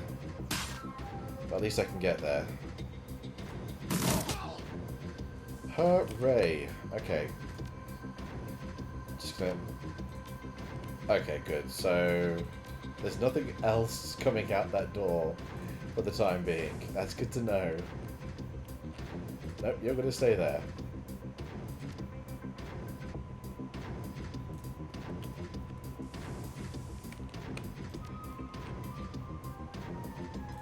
You're gonna move over there.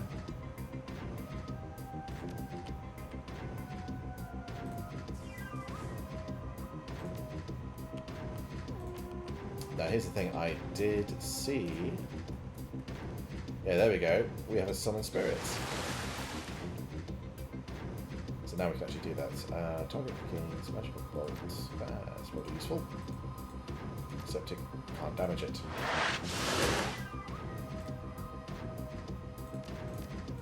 Well, fuckery. What does this do? Drone control 3 send, self-destruct. Oh, so that was useless. Useless.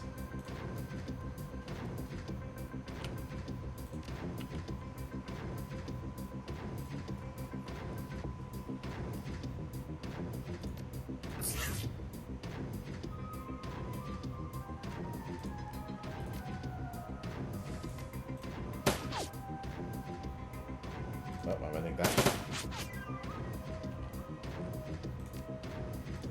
All of the AP. And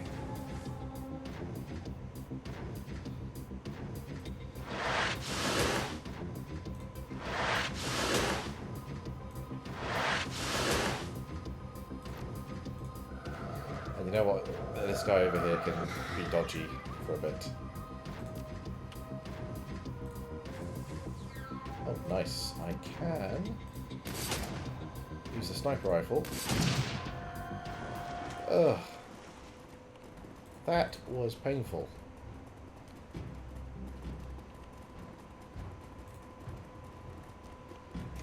Like, no more bad guys, please. Let's see what we got. Bliss, more drugs. More drugs. Okay, what we got? Oh, money. That's a nice amount of money too. More drugs. Drone appears to be broken. All we can seem to do is hover in place.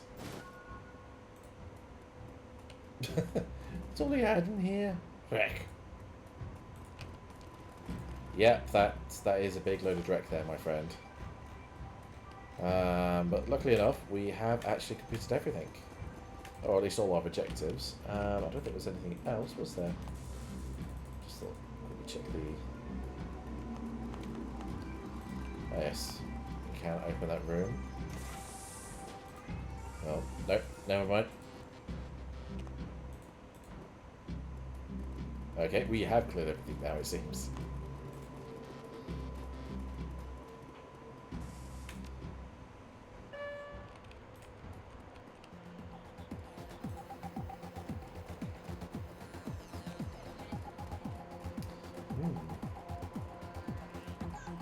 Well, I killed a whole bunch of gangers. What happens if I picked a Krona? Nope. Nothing new. And there's nothing over there for him. Okay, I guess we leave.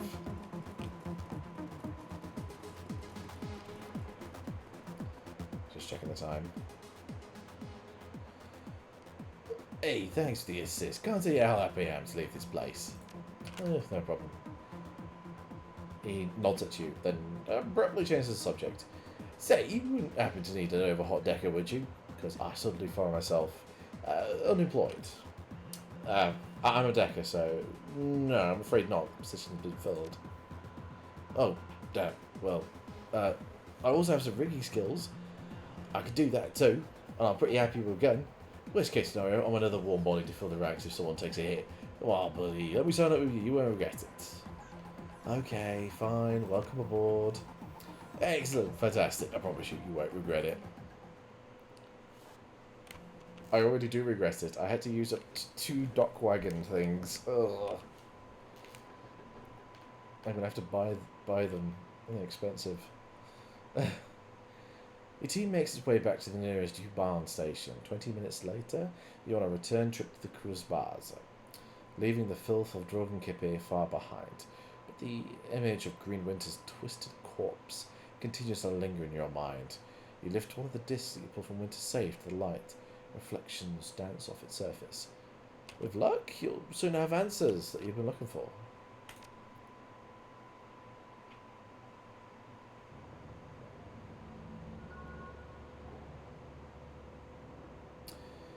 Aha, crew advancement. So, yeah, as I said earlier, you can level up your characters, your teammates. So,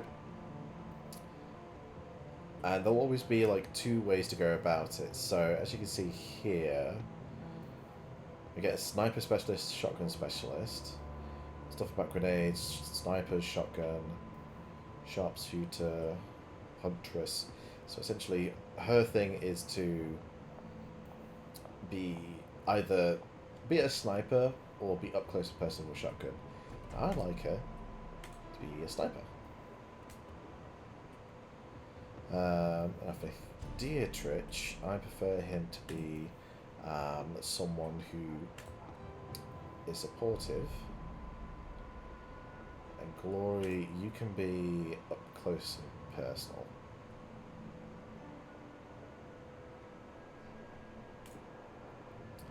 Yeah, I think I'm happy with that.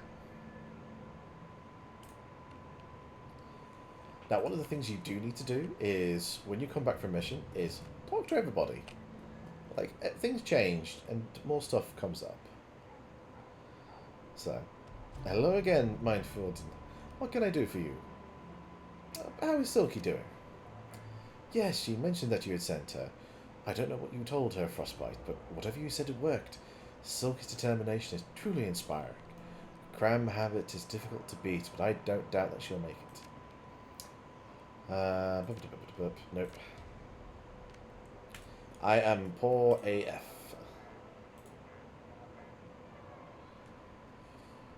The old troll putters about his artificial joints, complaining loudly.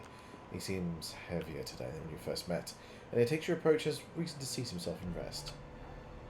I understand they put you in charge of Monica's outfit. Looks like we're both carrying heavy burdens. Ha! I suppose so. We'll see what gives out first. Your will or my plastic knees. You need something for me. How are people handling the loss of Monica? I think most are still in shock, but just you wait. That'll pass and then the panic sets in. Few folks have any real discipline around here. Monica kept them calm by keeping them safe. Now that she's gone, they're going to start realising what a heap of misery this blasted city can be. You don't seem too worried though. Already died once. Every day since is just a bonus.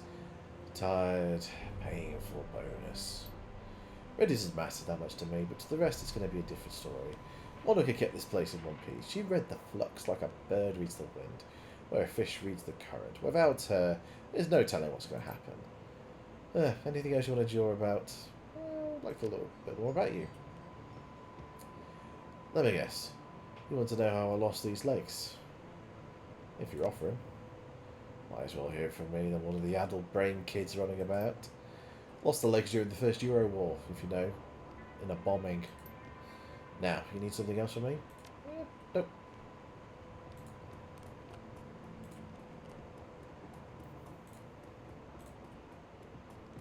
Oh, okay. I don't think that was there last time.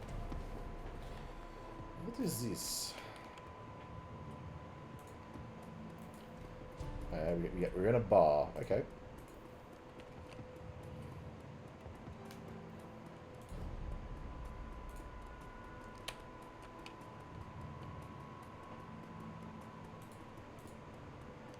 Well, at least you're able to kind of investigate. So who is this Lucky Strike?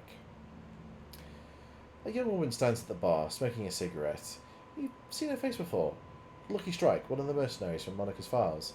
A plume of blue-grey smoke spills from the corner of her mouth as she turns her attention to you. Hey! The distinct circuit pattern tattoos that line her face shimmer in pulse of light. You need something? Don't believe we met. I'm Frostbite. Yeah, I know who you are. How are you holding up, champ? I heard what happened to your boss. It happens. Running shadows is a dangerous line of work. Don't I know it. So, you need something? Or are you just going to stand there staring? Why'd you bring up Monica? Did you know her? I've met her a couple of times. She seemed nice enough. But I mostly know her by reputation. You can't live in this chaos without hearing about the Queen of the Cruz Baza. Can't say that I was a fan. Well, that's your prerogative, but you didn't really know her. That's true, but I do have eyes, and I can see what's been happening to the Cruz Baza since she got geeked. Whole place is falling apart, isn't it? And why do you think that is? Monica helps a lot of people. Now that she's gone, she can't do it anymore. Simple. At least on the sides. I don't think it's really her... Well, yes, it's kind of her hair. But I think she's got like a very short cut along the sides. And then she's got the top just kept long. That's why you got the circuit patterns on there. The illustrious fair Schaefer helped people, alright? She helped them so much that they couldn't make things work without her anymore. She made herself into a leader here. And guess what? In an anarchist system, there ain't supposed to be any leaders. You and your friends, you follow Monica too? Obeyed her orders without question, right?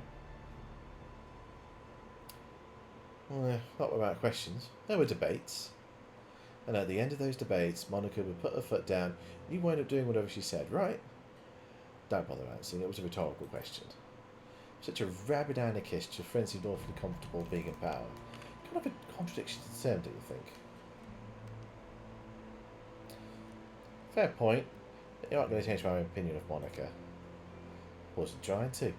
Remarkable thing about living in a free society. We're all allowed to have different opinions.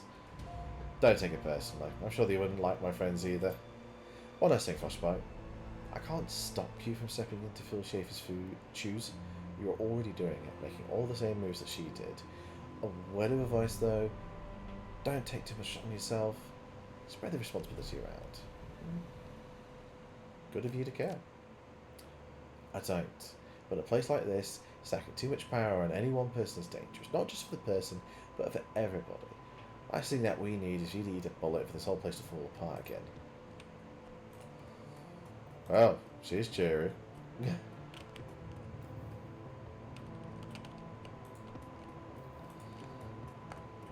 still got a statue up there.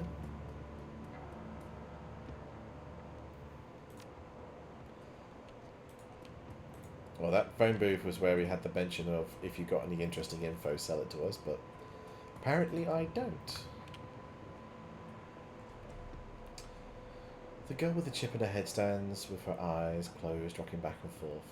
She looks so frail that a light breeze might knock her over, but she somehow stays on her feet, whether by coincidence or some kind of preternatural junkie awareness. She opens her eyes when you come near. I know you. I'm Frostbite. Pleased to meet you. Miss Kim, which leads to Kimmy, which leads to Simmy.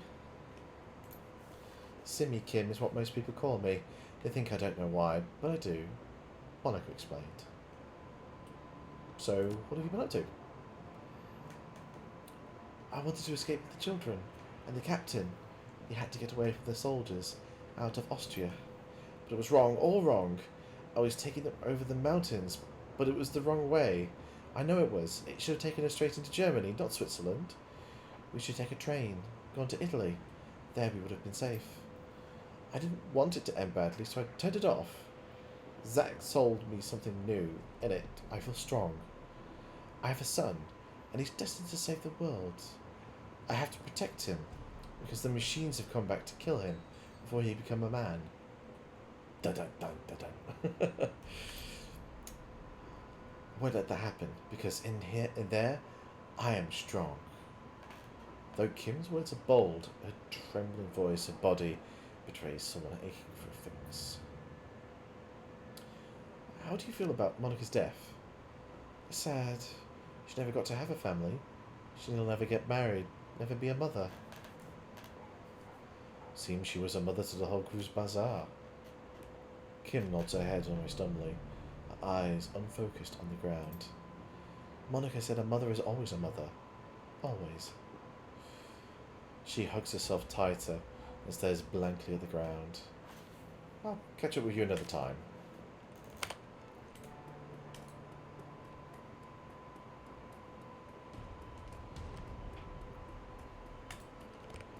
Well, let's go and have a quick chat with Mr. Old Cyberdoc. Oh, have I not been in here before? Okay. Ah, welcome back. What can I do for you, friend? I found this schematic. You can hook me up with this chrome? Very nice. The design appears to be simple enough. Yes, I should be able to provide you with this. It won't be cheap, though. Well, I need to buy some goddamn tourniquets. So that's fun.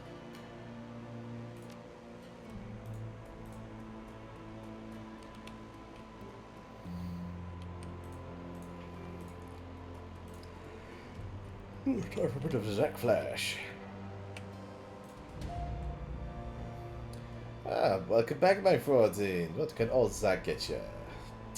Got a formula for a combat stim. Can you produce something like that? Oh, you know I'm your man. I can help you right now. What's the deal with this special concoction?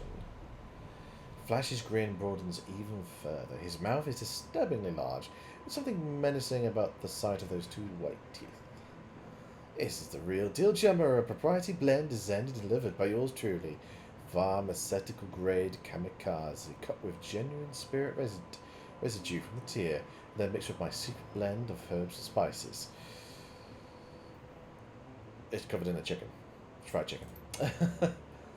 He produces a small packet filled with the iridescent purple granules from the pocket of his dirty jeans. You want to get high? Buy some Nova Coke and throw yourself a party. But if you want a saw, you've got to get yourself some flash. So, you want to conduct a little business? What's up with the bandages in your hand? He snorts out a short burst of laughter and waggles his bandaged hands in front of you. Oh, these, nothing much, chummer. Nothing much. Tussled with a spirit back in Amsterdam, you know. Elves are a very spiritual people. Oh,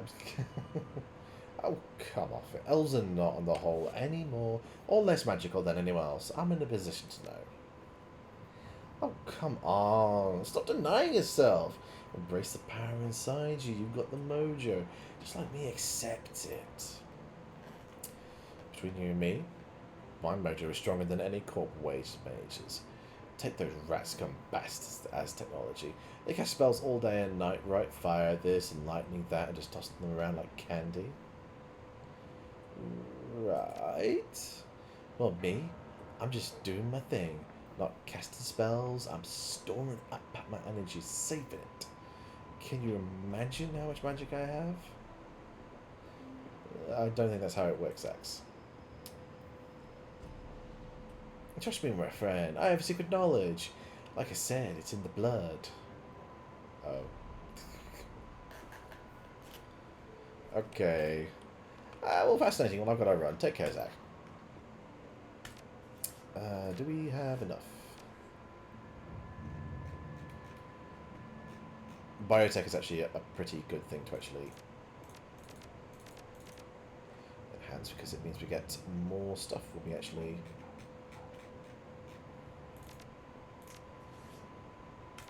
get healed. Now, I wonder, can I redo the conversation? Aha! Examine his ears. The scars are subtle, but to your trained eye, they stand out as though they were drawn on with red ink. It appears that Zack's ears have been surgically cut, folded, and stitched back together again. The implication is clear. Zack Flash is not an elf, but a human who's used cheap plastic surgery to make himself look like one. You've heard of elf poses before, but you've never seen one in Germany until now.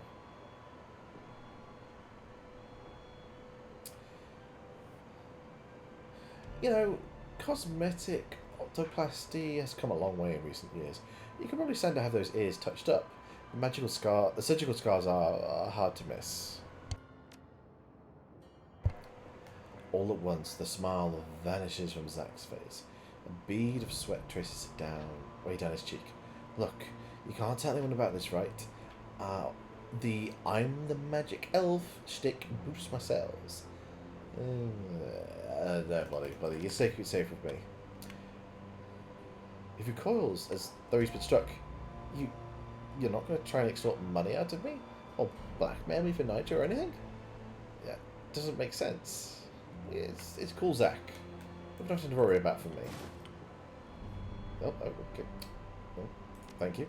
I'll send it to my stash. Well, thanks, pal. Thank you so much. He rummages in a pocket of his filthy jacket and fishes out a file. Here, notice some flash on the house. And I'm now going to go and sell it right back to you.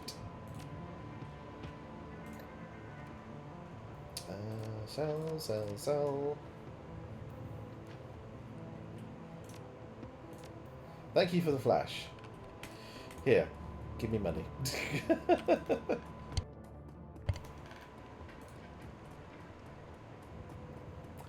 Yeah, it's a nice chunk of bit of money. Welcome back. You need weapons, some ammunition perhaps.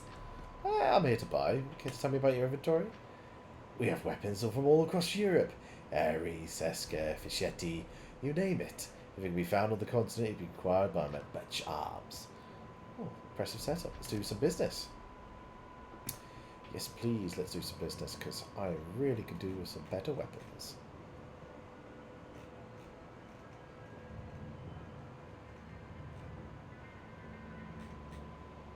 In fact, 650.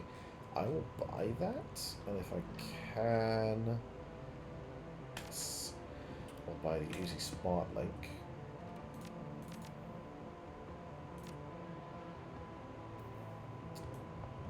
There we go. Having more armor is so much useful.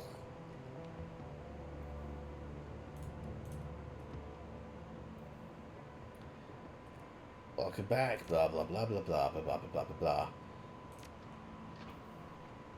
I'm going to keep that rifle because it actually is handy. I will sell that. Yeah. There we go.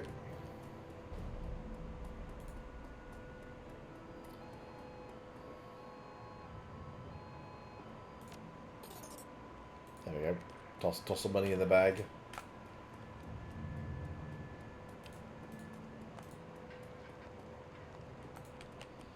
Oh, looks like I can't go into the coffee house. Probably because it's not the coffee house, that'd be why.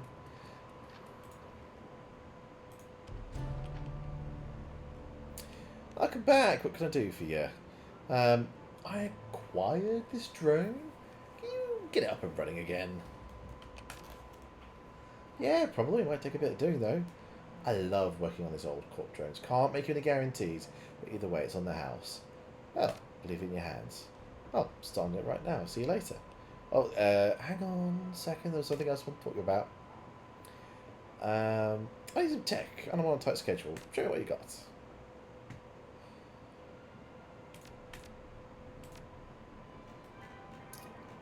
Now, what I really need to do is actually grab some things. How many programs? 3? Okay. So... oh, that's what I want. And then I'm going to buy an ESP, essentially. Whenever you're in the Matrix, these turn into essentially like allies. So... assassin. Should do. I hope it does, because I haven't got much more money left. On the market for something exotic. So, just another way to get into the selling thing. Oh, she's new. Oh, of course.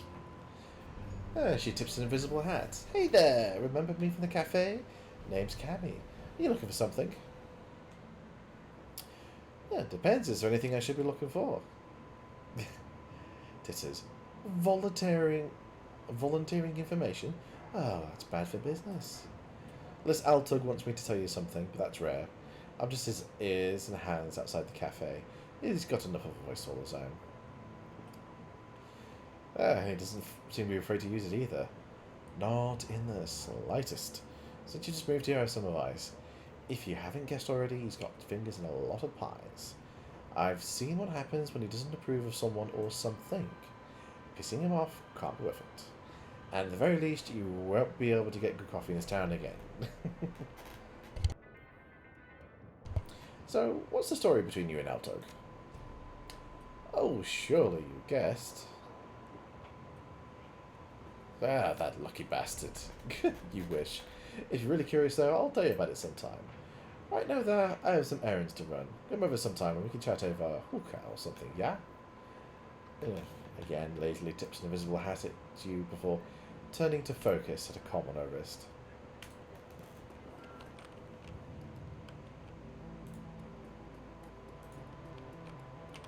Let's actually have a talk to her employer.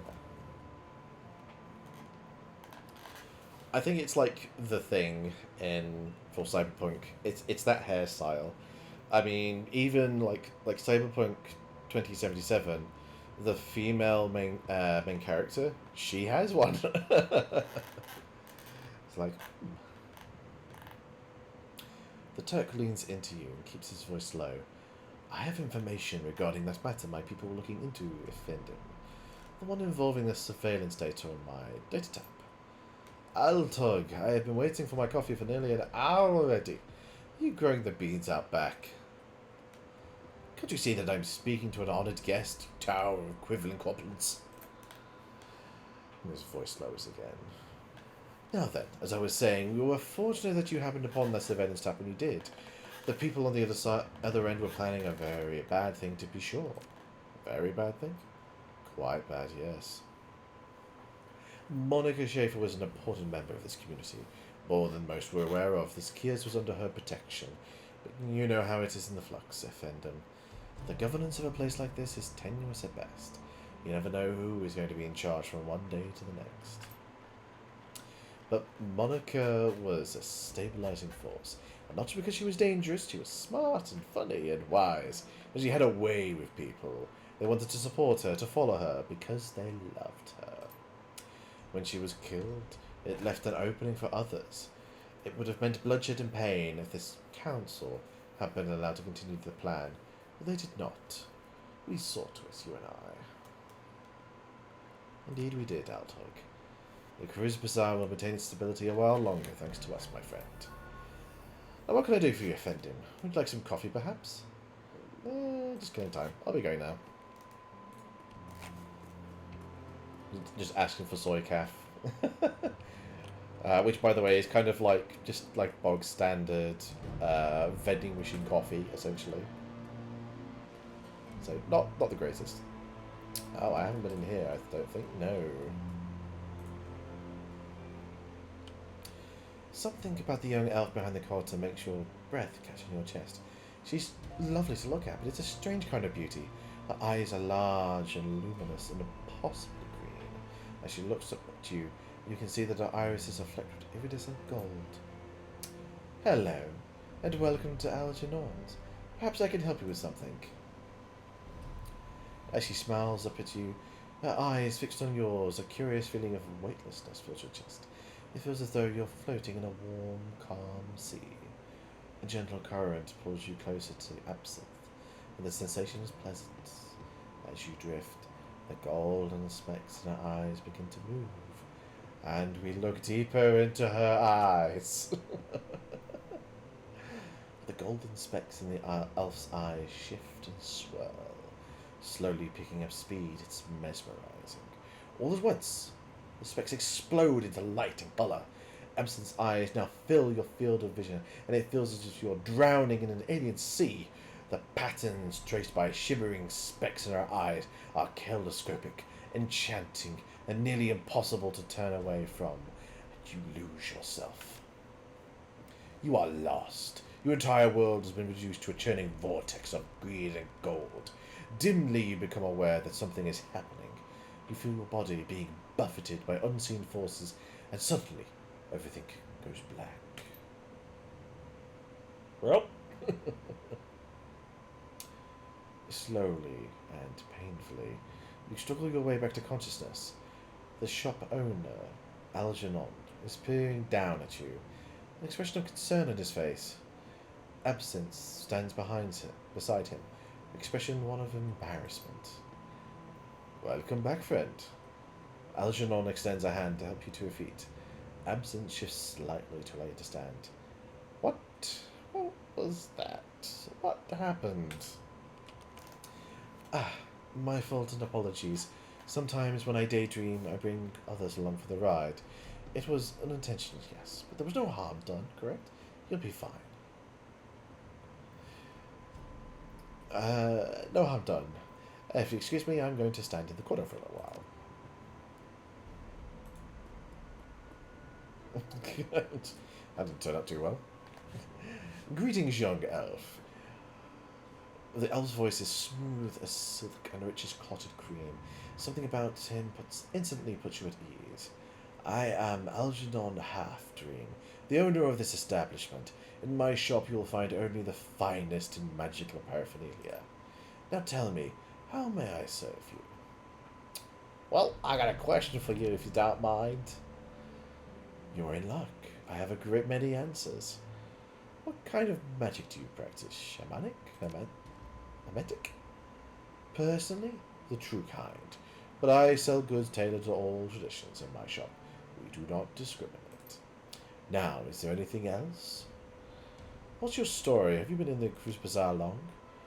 I have many stories. Stories of dancing spirits and raging dragons, of unchecked mountains and swarming chaos. All of these stories are true. As for the Cruise Bazaar, I have always been here, quietly peddling my wares. It is a simple life, but a good one. Now, Blah, blah, blah, blah. What's the deal with your assistant? There's something funny about her eyes. Absence that's a friend, nothing more. She helps out around the shop when the fancy strikes her. She's nobody's assistant and no one's master. But her eyes? Pauses for a moment, considering. I believe that they suit her personality. Well, that's one way to dodge the question. And obviously we can actually buy some spells and stuff, but I'm not a spellcaster. Absent turns her face you. She takes care to avoid looking you in the eye.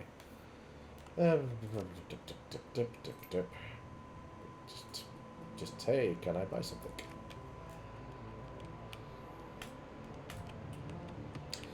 Well, we've actually talked to everybody, so it's just a case of going in and speaking with the rest of the team, I guess.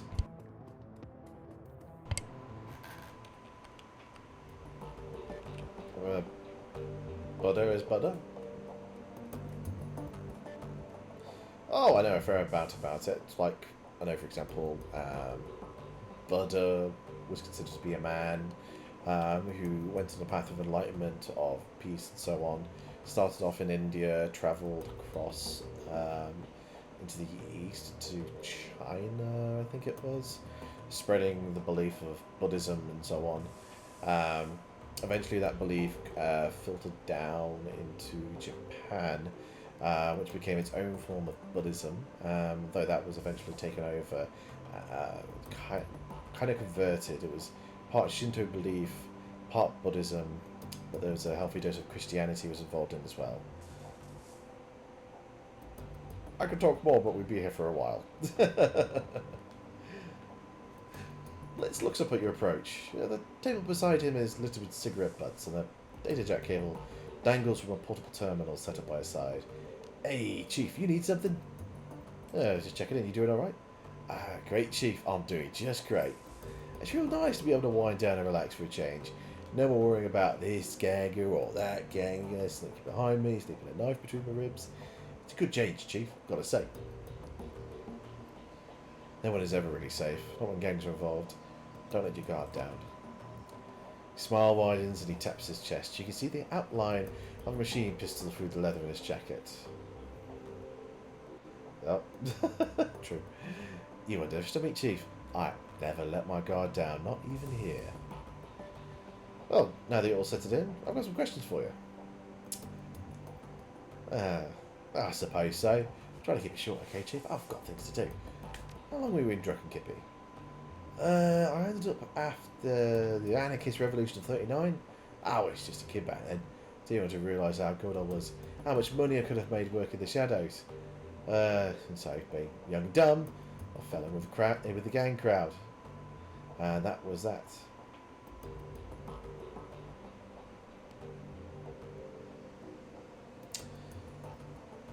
That statue... yeah. Oh no, you mean this one?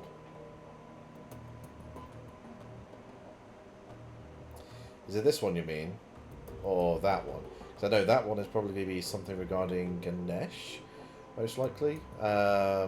Hinduism is something I've forgotten a whole lot about. I know that he was the son of one of the major gods, one of the major goddesses. Oh, the six-armed statue? Yeah, Hindu... was it Krishna the Destroyer? Something. I think I know the name of the goddess / god. Hinduism confuses me a lot because they use all of the same kind of iconography and it gets a bit confusing. It's like, is that a man? Is that a woman? Oh, they're all blue-skinned.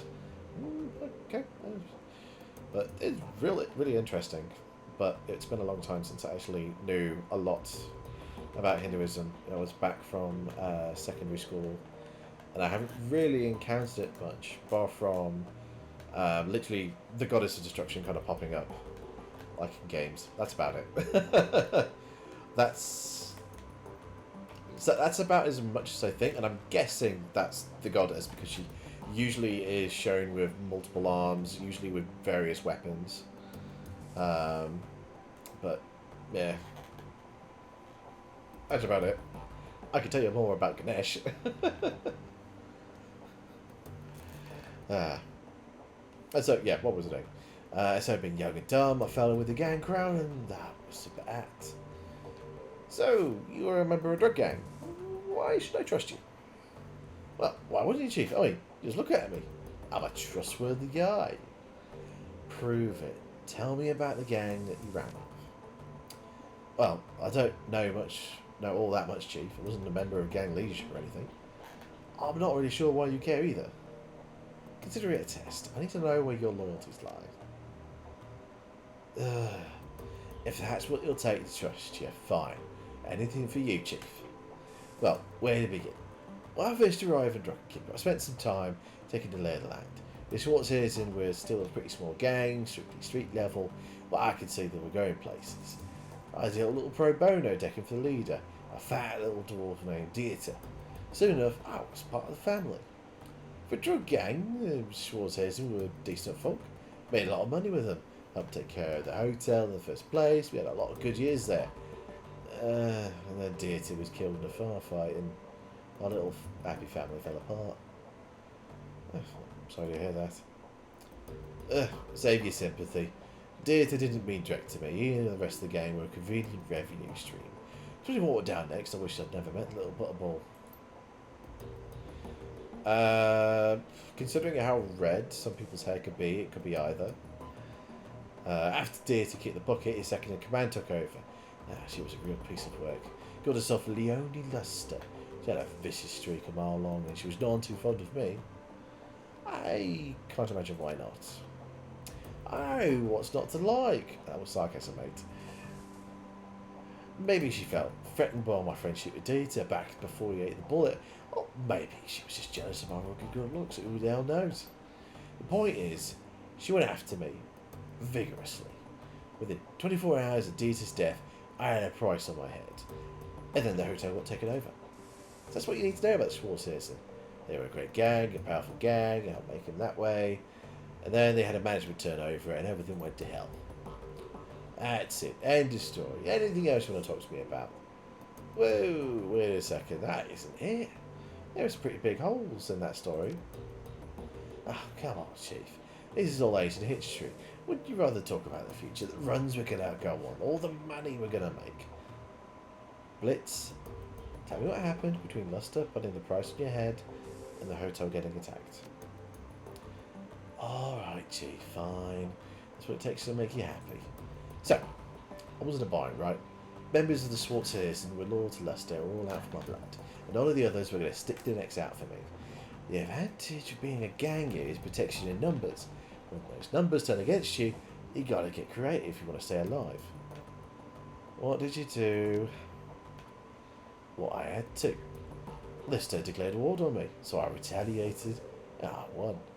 All without ever firing a shot.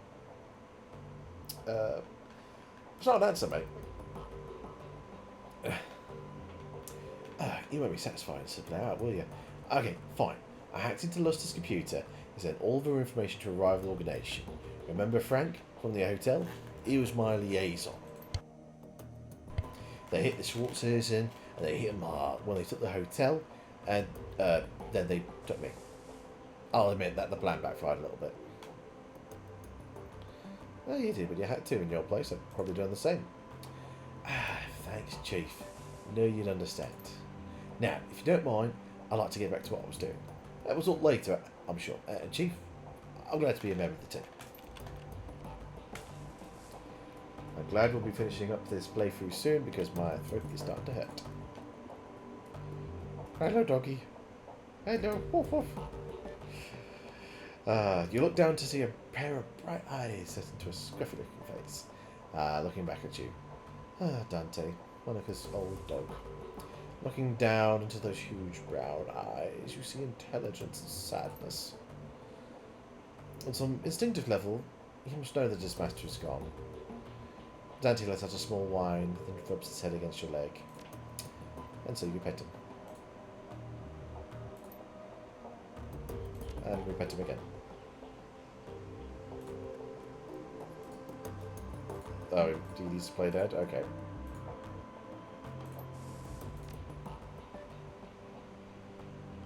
No, no, sorry, didn't know that one. Sit. He sits. I will turn to stay put. Poor thing. Hey, boss, what can I do for you? How are you holding up? You seem to take Monica's death harder than the others did. Nah, not harder. Nah, I've never looked after a dog. I am a cat person. I have lived with cats all my life. I can literally almost count, excluding like when you like go away on holiday, like I can count on my fingers how many days I have been without a cat. It's not many. Nah, not harder, but I'm less buttoned up than the others are. Ego will never let us show any weakness. And Glory, well, she's too full of crime to feel much of anything. Me? I don't give a damn. I spent too much of my life putting on a show for others already. What do you mean by that?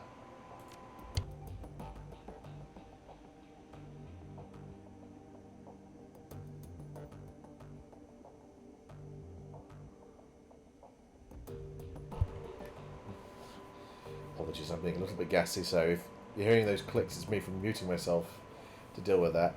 Apologies. I used to front a punk band way back when. Believe it or not, I spent a pretty good chunk of my life on stage. Whenever we weren't playing, I was living up to fans' expectations, span off, getting in fights, getting drunk, getting laid. Not a bad life, all things considered. Wait a second, you can sing?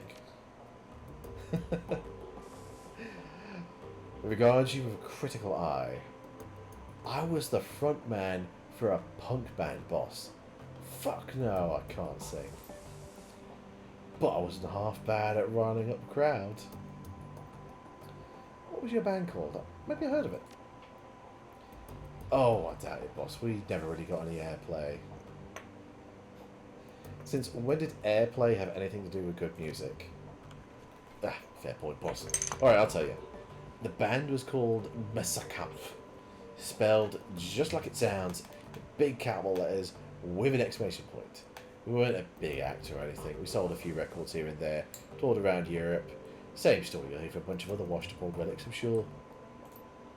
We had a decent following in England. We hauled up in London from 31 to 36. Spent most of our time slumming it around the East End. Picked up enough cockney to irritate the folks back home. Truth be told, the whole chapter of my life is a bit of a blur. We didn't do it for the fans or the fame. We sure shit didn't care about money. All that mattered to us was staying young, drunk and angry. I managed the second two. Good God, where has the time gone? Well, anyway, boss, everything ends eventually and I washed my hands of all this years ago. So let's change the subject if you don't mind. How did you go from fronting a band to running the shadows? Oh, wasn't as big as Leap you think. Already had a healthy disrespect for authority and I had the magic to back it up. One nice thing about shamanism, as long as you keep your idol happy, doesn't matter what else you do. Dragon Slayer chose me to be his servant, and as long as I was scrapping with someone bigger than me, he didn't care whether I did it on the stage or on the shadows. Tell me about the Dragon Slayer. Not much to tell. He chose me when I was a kid. I can always feel him in my heart, goading me to laugh louder, hit harder, and get rowdier than the rest. Of course, my family didn't understand. But the hell with them, I thought. I knew that I was destined for greater things. So I listened to him, and I cracked the skulls of a lot of bad people. He saw this and was pleased, rewarded me with magic. And I used that magic to crack bigger, thicker skulls and so on. It's a simple life, but a good one. Any thoughts about that last run you'd like to share? Well, we found winters. That's something, I guess. The whole thing has me feeling uneasy, boss. At least we have a direction to look in. Take it easy, boss.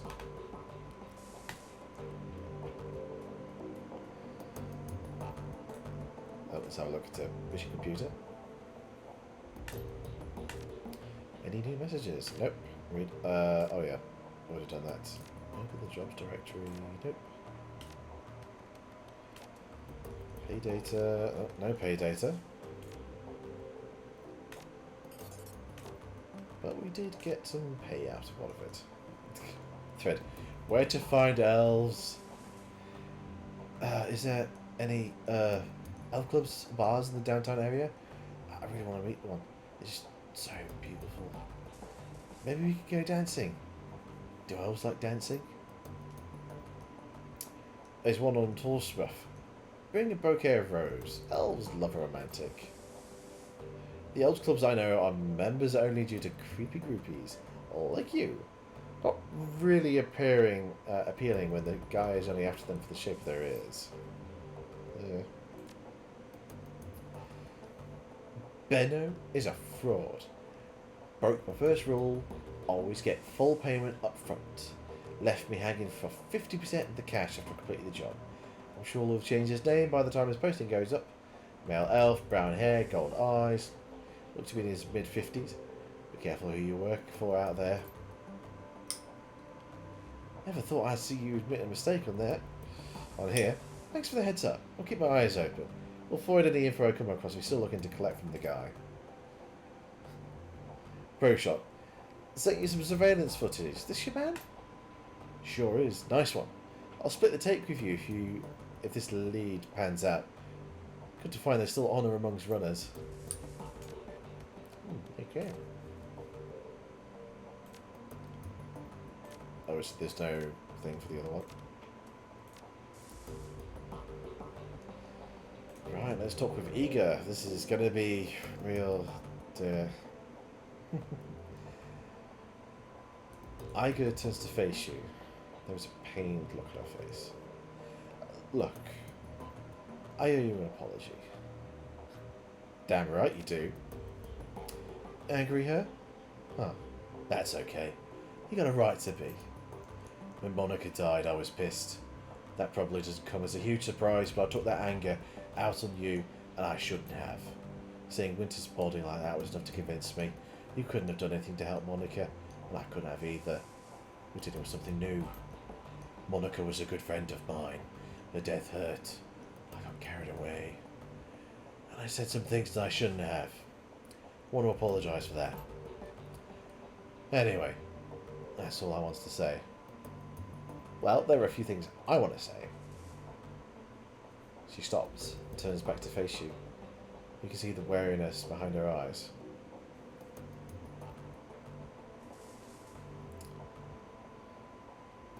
Go ahead. Nobody's stopping you.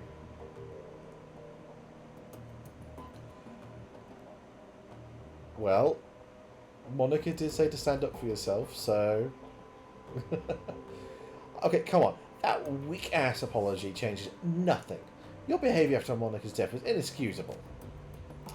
She nods appreciatively. Some backbone. It's good to see. You're right. I was out of line. I won't question your competence again. Not in front of the others, at least. But I won't lie. I still have concerns about you. What kind of concerns? Basic ones. I don't want to see history repeat itself.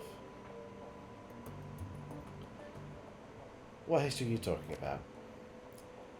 I'd rather not go into it, fearless leader. Let's just say I've had some bad luck with inexperienced teammates, and leave it at that. You should go, fearless leader. I've got prep work to do for our next run, and you've got more important things to do than watch me pack my gear.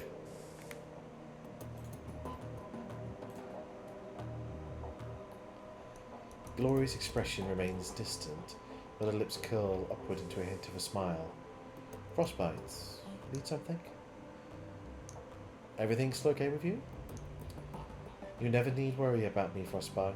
I'm fine. I'd still like to know more about that chrome you're sporting. That's not a story that I'm interested in telling you out of context. If you really want to get into it, we're going to need to go back. Way back. She stares at you with cold, dead eyes. I'm not sure that you want to do that. You say that you'll give me answers when we talk about your past, so let's talk about it. Why do you care? Because I'm the leader of this team, and I need to know as much as I can about the runners who are working with me. Pausing for a moment, considering, she nods. Alright, fine, we can talk, but we're doing it on my terms. This is a long story, Frostbite. Long, and ugly, and cruel. Are you sure you want to hear this? Please. Alright, I'm going to start at the beginning. Not for you, for me. I guess that it might help me to say all of this out loud. She takes a deep breath and slowly releases it. She speaks. Her voice comes out in a cool monotone. My family lived in Stuttgart. It was a nice enough place, I suppose. My parents worked as waitlers for IFMU. My mom was a good person. Once upon a time, my father was a decent person as well. That's what Mom always told me, but I never knew him that way. She pauses for a long moment. When she begins speaking again, some of the ice has fallen away from her voice. Meow, meow. Hello. It clearly wants fuss. Come on, Oddie. Meow, meow, meow. For the first time since you met her, Glory sounds alive. The dad I knew was an old deranged Euro war vet who turned to hardline religion to make sense of the world. In Stuttgart, that meant either the Ritter Christi or the fascist cousins, the Kreuzritters. My father chose the latter path. I still remember hiding in my room when my father had his Kreuzritter brothers over for a prayer group. They would get drunk and get rowdy, then spend an hour or two riling themselves up with talk about heretics and the devil's work. Then they'd go find some poor elf or dwarf and stomp the living shit out of him and drown him in the Neckar. Meanwhile, I'd be holed up at home with Mom, who would commemorate to the end by drinking a bottle of wine and crying herself to sleep.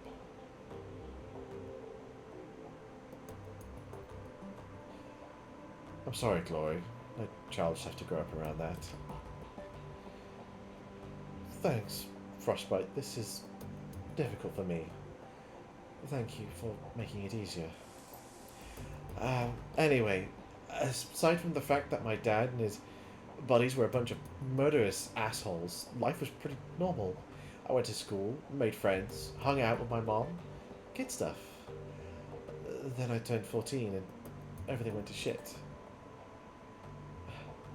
She pauses, swallows hard. Ever so slightly, her cheeks will shred, and she looks self-conscious, as if she's just snapped over a trance. As quickly as it comes, the flush of emotions disappear. Her voice frosts over. I don't want to talk about this anymore. You don't need to say anything that you don't want to, but if you ever want to talk, you know where to find me. Thank you for your understanding. Now, let's get back to the job at hand, shall we? Yeah, this is kind of the thing about ShadowRun, is that it's dark at times. Freaking dark. But I wanted to ask about how you're doing with the thing. Oh, never mind. I wanted to ask him about how the last one was, but yeah. Amazon's expression is harder than you've seen it before. When he speaks, his voice is grim. Iger has told me of Green Winter's death. She said that he died in the same manner that Monica did.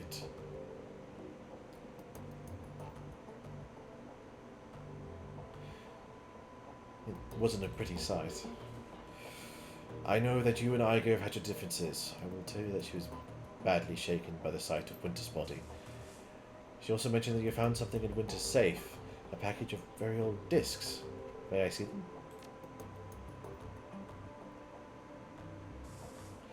Yeah, he's like a bit, kind of a bit thing. I think if I remember rightly, he's technically a historian. That's the reason why there's all of those like old world artifacts that are in the entrance.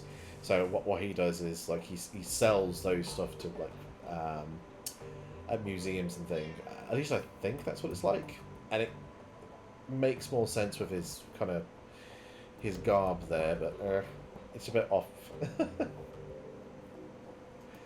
Good God. Gingerly, Amsel lifts the disc from the bundle and holds it up to the light. Slowly he begins to turn it in his hand, causing rainbow patterns to shimmer across its surface. I haven't seen one of these since I was a boy. It's a VHS tape. Actually, no, that medium is actually pretty much dead as well. This is a DVD. Actually, no, in all fairness, we still use DVDs, except it's really only for films. We don't really use them for anything else that much anymore.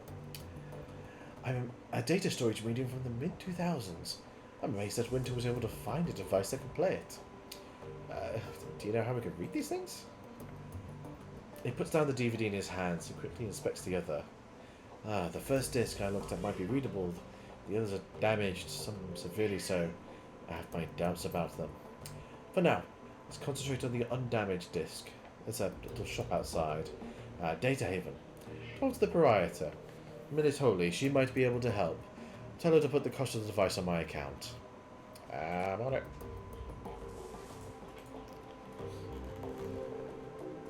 Whilst I go and stroke Oddie.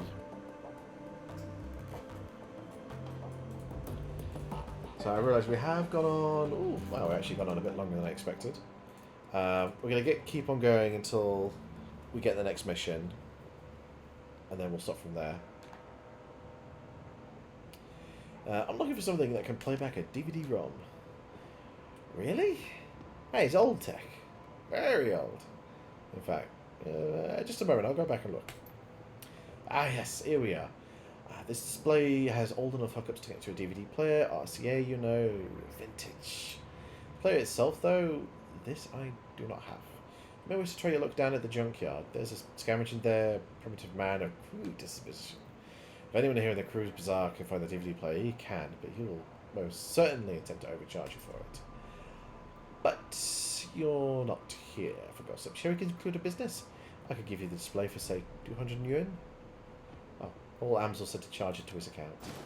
Ah, very well. I'll have packages delivered to her Amsel straight away. Best of luck finding a DVD reader. Wish you well. Okay. To the junkyard it is. Which is literally just this area. Hello, Scrotty. A stout old man looks up at what our old tech is tinkering with to squint at you through thick, old-fashioned glasses. He pushes them up with an oil-stained finger as he straightens up to nod at you. He speaks with a gruff but well-meaning tone, heavily accented with German tonality. Guten Tag. What can I do for ya? But it tells you you're the man to speak about DVDs. I that little Schulchen to my way, huh? Well, one does never cease. Well, introductions are in order, I suppose. Scotty Butchman at your service. Need something salvaged? Some old components villaged? I'm indeed your man. Ah, wonderful. How about that DVD player? Well, let's see. I think I've got something that will work for you. Scotty rummages through the junk heap to the table behind him. A few seconds later, he snatches a battered plastic lozenge shape from the pile. Here we go. An old Korean player that I dug up last week. 2010 model, a real beauty. Okay, I'm stopping. Scotty's smile broadens and he gives you a conspiratorial wink. I fixed her up and got her running, but without any discs to read. I've actually been using her as a paperweight. Sounds like what I'm looking for. How much do you want for it? Scotty glances back at the DVD player, a rueful expression on his face. Well, I'll admit I'm a little loath to part with her. There are plenty of folks out there who'd really appreciate an older player such as this. I don't know what your intentions are for it. I suppose, given the time and trouble of putting her back together, that I'd be willing to part with her for, say, 400 yuan? I'm short of cash right now. Can I offer you something in trade? The old man pauses for a moment, considering. I tell you what, a few months ago I had I'll call it a different opinion with the Bugatti fellow in the soy calf. He hasn't let me into his establishment. I'd sell my mother for a decent cup of coffee. You get me a cup of Turkish coffee, the real stuff, not that fake junk, and I'll give you the DVD player. Sounds like a deal? Old patterned hood? It's... Unless you've got, like, problems with seeing certain colours, like, it's red and blue on my screen. Oh, a grid patterned hoodie. I thought it said gold patterned hoodie. Yeah. And here we go. I hand him the coffee that I have had for like hours and is now probably gold. Ah, thank you. Scotty gratefully accepts the coffee and snaps the lid back and inhales deeply, wiggling his mustache as he processes the scent. Yep, that's the real stuff, alright. Gingerly picking up the ancient device from the table and pressing it into your hands. The plastic is scuffed and worn, and he rattles a bit when you move it. Give her some good use, okay? Well, that wasn't too hard.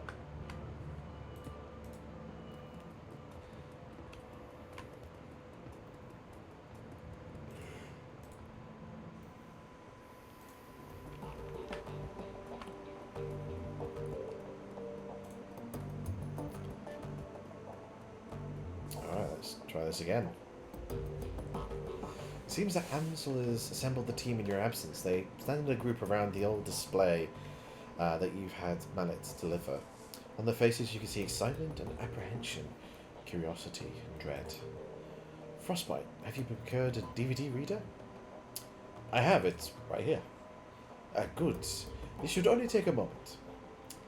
Disappearing behind the ancient display, and after a few minutes of fiddling with his battered endpoints, Amsel reappears, a satisfied look on his face. Everything appears to be functional. The disc should be ready to play. Well, don't keep us in suspense. Start the damn thing already. Frostbite went to the trouble of fetching everything. Let her do the honours. Amsel steps back, clearing a path for you to access the antique machine.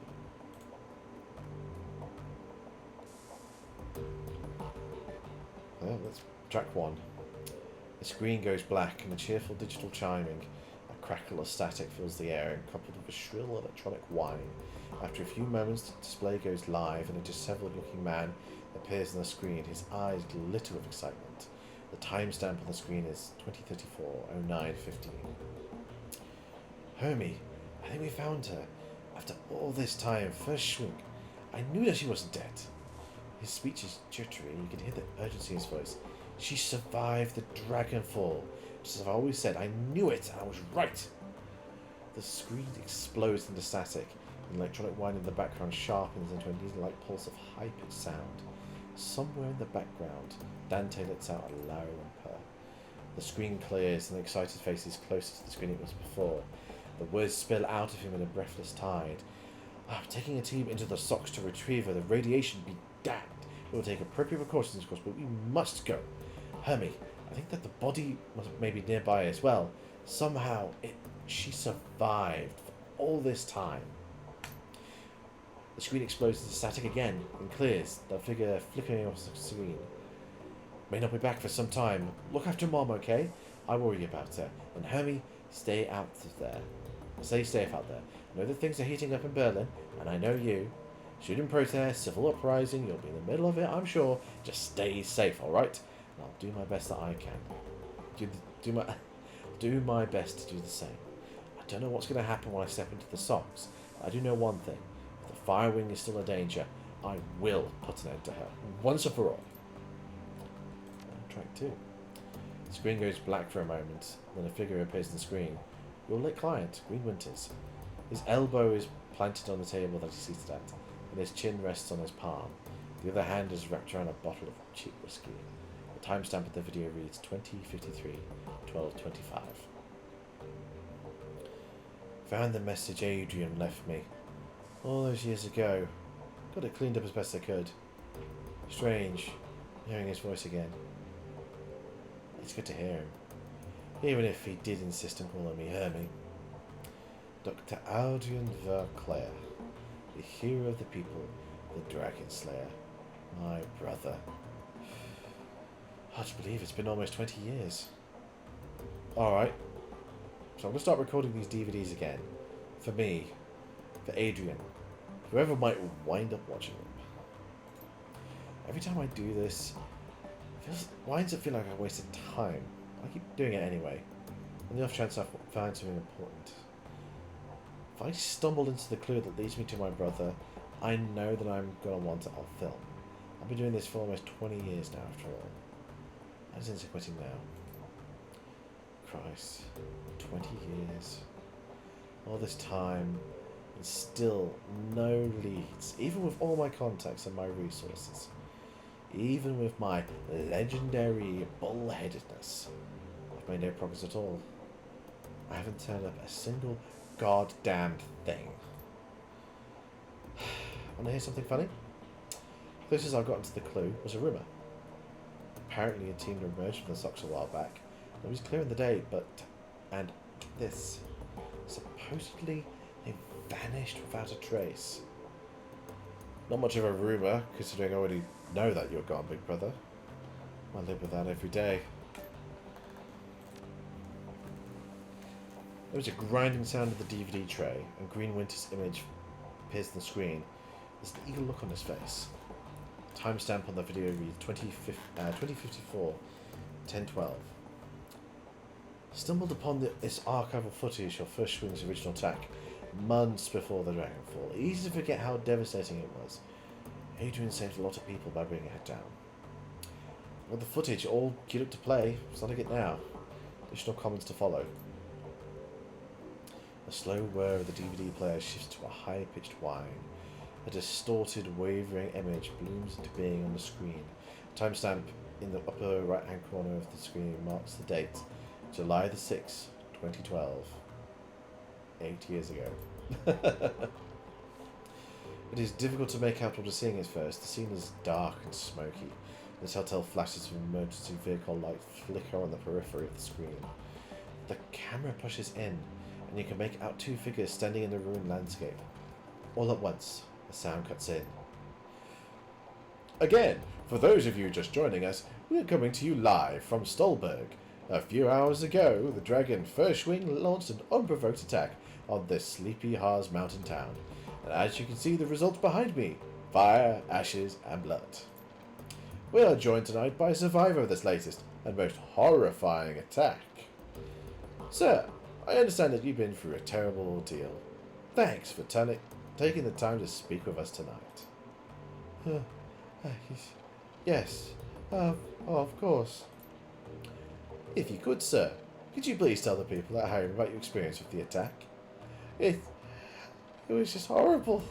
Just pure chaos. So many people are dead. People I knew were still alive.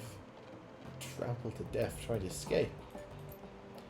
My own house was burnt to the ground during the attack. My family. We have nothing now.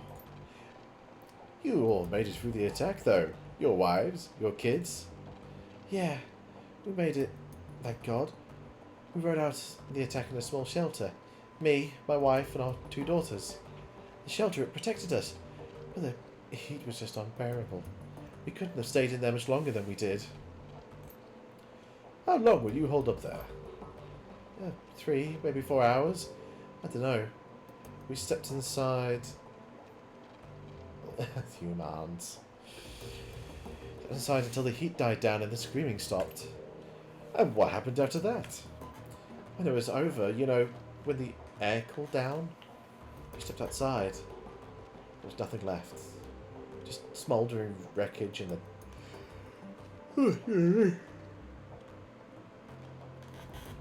There. And this dense cloud of black, oily smoke, and the stench in the air. God, that smell. It smelled like roasted meat. There was a long pause. From the tortured look on his face, you could tell that the man is struggling to decide whether or not to continue speaking. Eventually he does. My girls, they found what was left of their nanny outside. Her body, what was left of it, was slumped outside the shelter door. I kept telling myself that I couldn't hear her pounding to get in. But that isn't true. I could. I just couldn't bring myself to open that door. I couldn't risk my family. Not for her. Not for anyone. Thank you, sir, for taking the time to speak with us. Yeah. You heard it here. An absolute chilling account of tonight's attack. Again, the town of Stolberg has been reduced to ash, another victim of the firing. Stay with us for more up-to-the-minute reporting on Furschwing's reign of terror. Okay, it's time for a new approach. Adrian's a complete dead end, that's pretty much clear by now. So I'm going to do some digging on Furschwing instead. See where this goes. Oh god, on the 3 tracks. Ah! The DVD player ramps up to speed, filling the air with shrill, whining, blah blah blah blah blah blah. Oh, that was a bust. Little progress on Furschwing either. Dunno, it's weird. The information is there, it's just wrong somehow. It's just too well laid out. Too simple. Real life is messy. This just feels a little too neat. That's not the only thing that's nagging at me. I'm getting that tingling feeling all up and down the back of my neck again. Feels like I'm being tracked. I'm no Matrix hotshot like Clockwork or Schaefer. I'm good enough to know when someone's on my scent. Can't install some new security measures. Can't be too careful.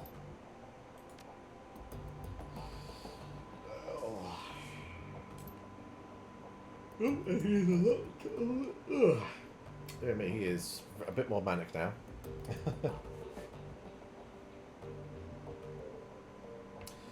Christ, I've been getting too close to something.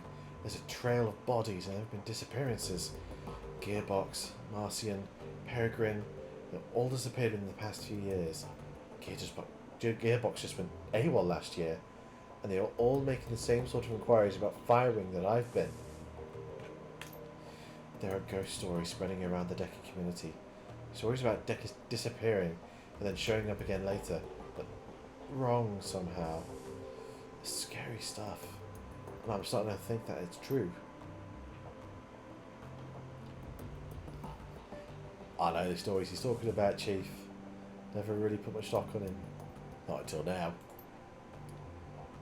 Could these rumours be related to what's happening here? Am I being paranoid? No. No, I don't think so.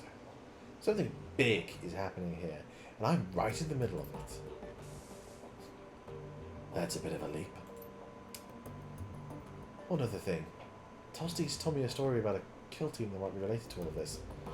Apparently a Decker named Hellebore posted the theory about Furschwing to the Shadowlands BBS about 5 years ago. About half an hour later, a mil-spec team showed up at Meat Space and cooked her entire compartment with her in it. If what Tosti told me was true, Hellebore live posted the event. She described her killer as great big orc with skin grafts. Then the whole thread disappeared, gone without a trace. Lee Biker, love.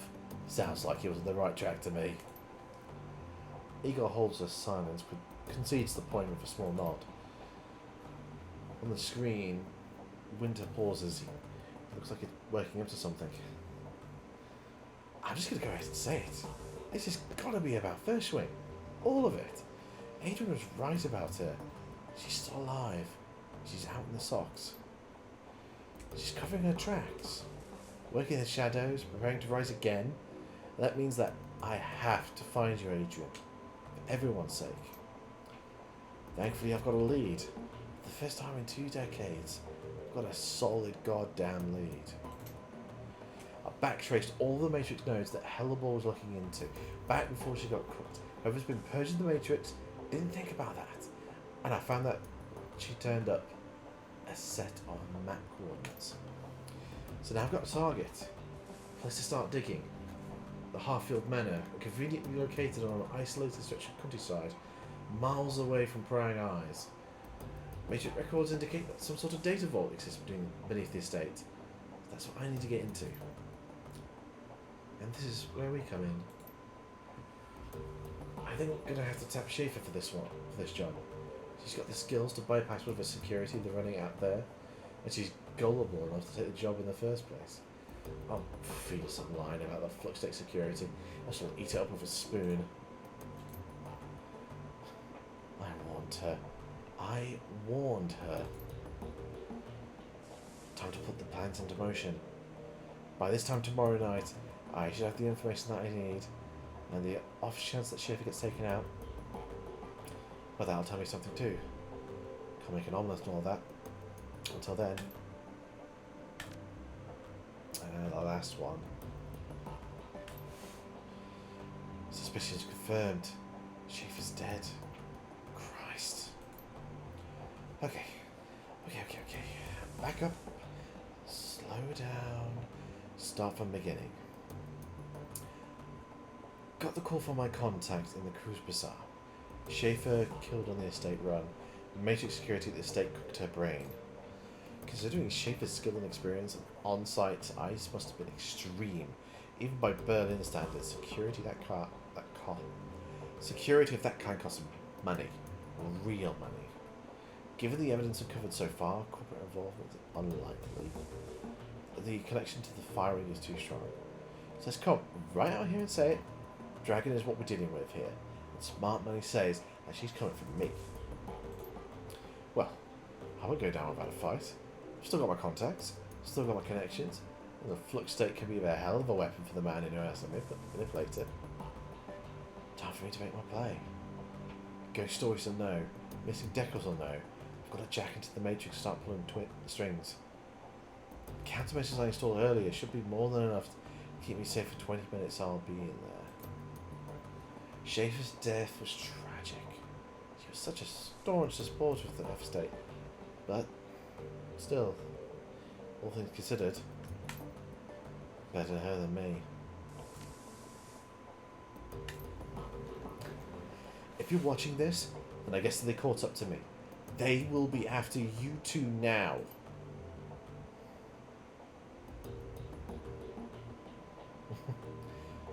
Ah, what the hell is this? Why didn't you warn me about all this before I came here? Hey everybody, Blitz is scared. We're all scared, you idiot. Whoever you are, whatever you think you're after, you need to find Dr. Adrian Vauclair. Not because he's my brother, because if Verschwing is rising again, he's the only one who can stop her. You've seen what happens to people who get too close to this. I'm dead, and a dozen of other people have died. You'll be next unless you find Adrian. Well. The room goes quiet as everyone struggles to process what you've seen on the DVD. Finally, Dietrich breaks the silence. That dragon. Son of a bitch. Green Winters set us up against a fucking dragon. Her firing. She lives. I'm starting to regret the fact that I didn't just stay at the hotel. Wait a second. We don't know for certain. The evidence seems pretty convincing to me, love. I'll even take it a step further. I think that secret facility that we stumbled into was her lair. Just think about it. The decker that Winters got these coordinates from was posting about Verschwing. Then she was killed by the same orcish bastards attacked us after Monica died. That's a direct link between the dragon, Scarred Orc, and Harefield Manor. And then Winters was killed by the same thing that killed Monica. Exactly. My gut tells me the dragon is down there, Frostbite. Someplace far beneath the surface. I think we knocked on the door to her lair without even knowing it, and I think that given what we've seen, the dragon will do whatever it takes to keep us quiet about it. Okay. Going on with the assumption that there is a dragon, and that she will come after us, what do you propose that we do about it?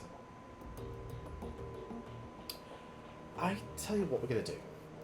We're going to follow Winter's advice. We're going to find Von Claire. Yes, Frostbite is right.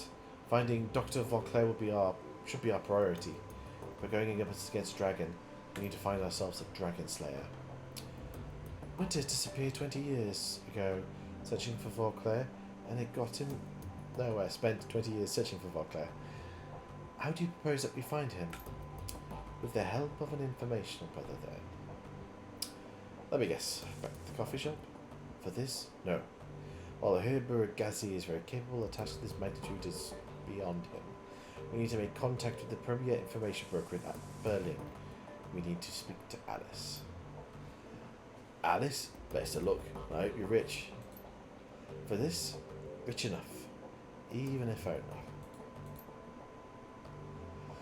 Who is this Alex? The most prominent figure in Berlin's shadow community, ex-Shockerman and writer. She provides information retrieval service for the F-State. If Winters was right, if Vorclear is still alive, she can help us find him. Here, the key to speak to Alice. Credit stick? An encrypted credit stick, yes. 10,000 yuan. Alice will not show her face for less. This represents the last of my personal savings from Frostbite. Make this meeting count. Where do I need to go? Take the Yule barn to the Ulster's Plan's door. There you will find a connected tube that the locals refer to as the Rabbit Hole. You will find a method of contacting Alice there. Don't call it that in front of her, though. Word on the street is that she hates it. Please hurry while you're out. I will work on acquiring new contacts for the team. Alice is the best there is at what she does, and her services carry a price tag to match. Well, and with this, that is the mission done. So, let's hit a nice lovely save. That's the game clear. Oh, okay. Oh, it's saved automatically. So, yeah, thank you guys for coming and watching. We're going to be doing an extra stream next week for Monday. It's going to be some more Monster Hunter. So, I hope you enjoy that. And like I said, there's going to be a large number of Steam games that are going to be nice and cheap for a while. So I'm going to put up a list of currently stuff I'm interested in. If there's anything that kind of pops out and you guys are interested in watching me stream it, please let me know so I can pick it up whilst it's nice and cheap. And obviously, I've had a look into it, but I haven't used the points. I do have a lot of points. Yeah, I haven't looked into it much, but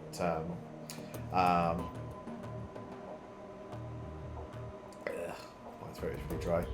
Obviously, if you do like what I'm doing, please follow me. Make sure you got your notifications on. We do have a YouTube channel which is just about starting. I'm going to get that sorted hopefully by this weekend. And I do have a Twitter, and eventually we're going to have an Instagram account. So please, if you're interested and want to keep up with me, follow me on all of those different platforms, and of course join the Discord so that you can join our lovely community. But thank you very much guys for joining me, and I hope you have a great day. See you later.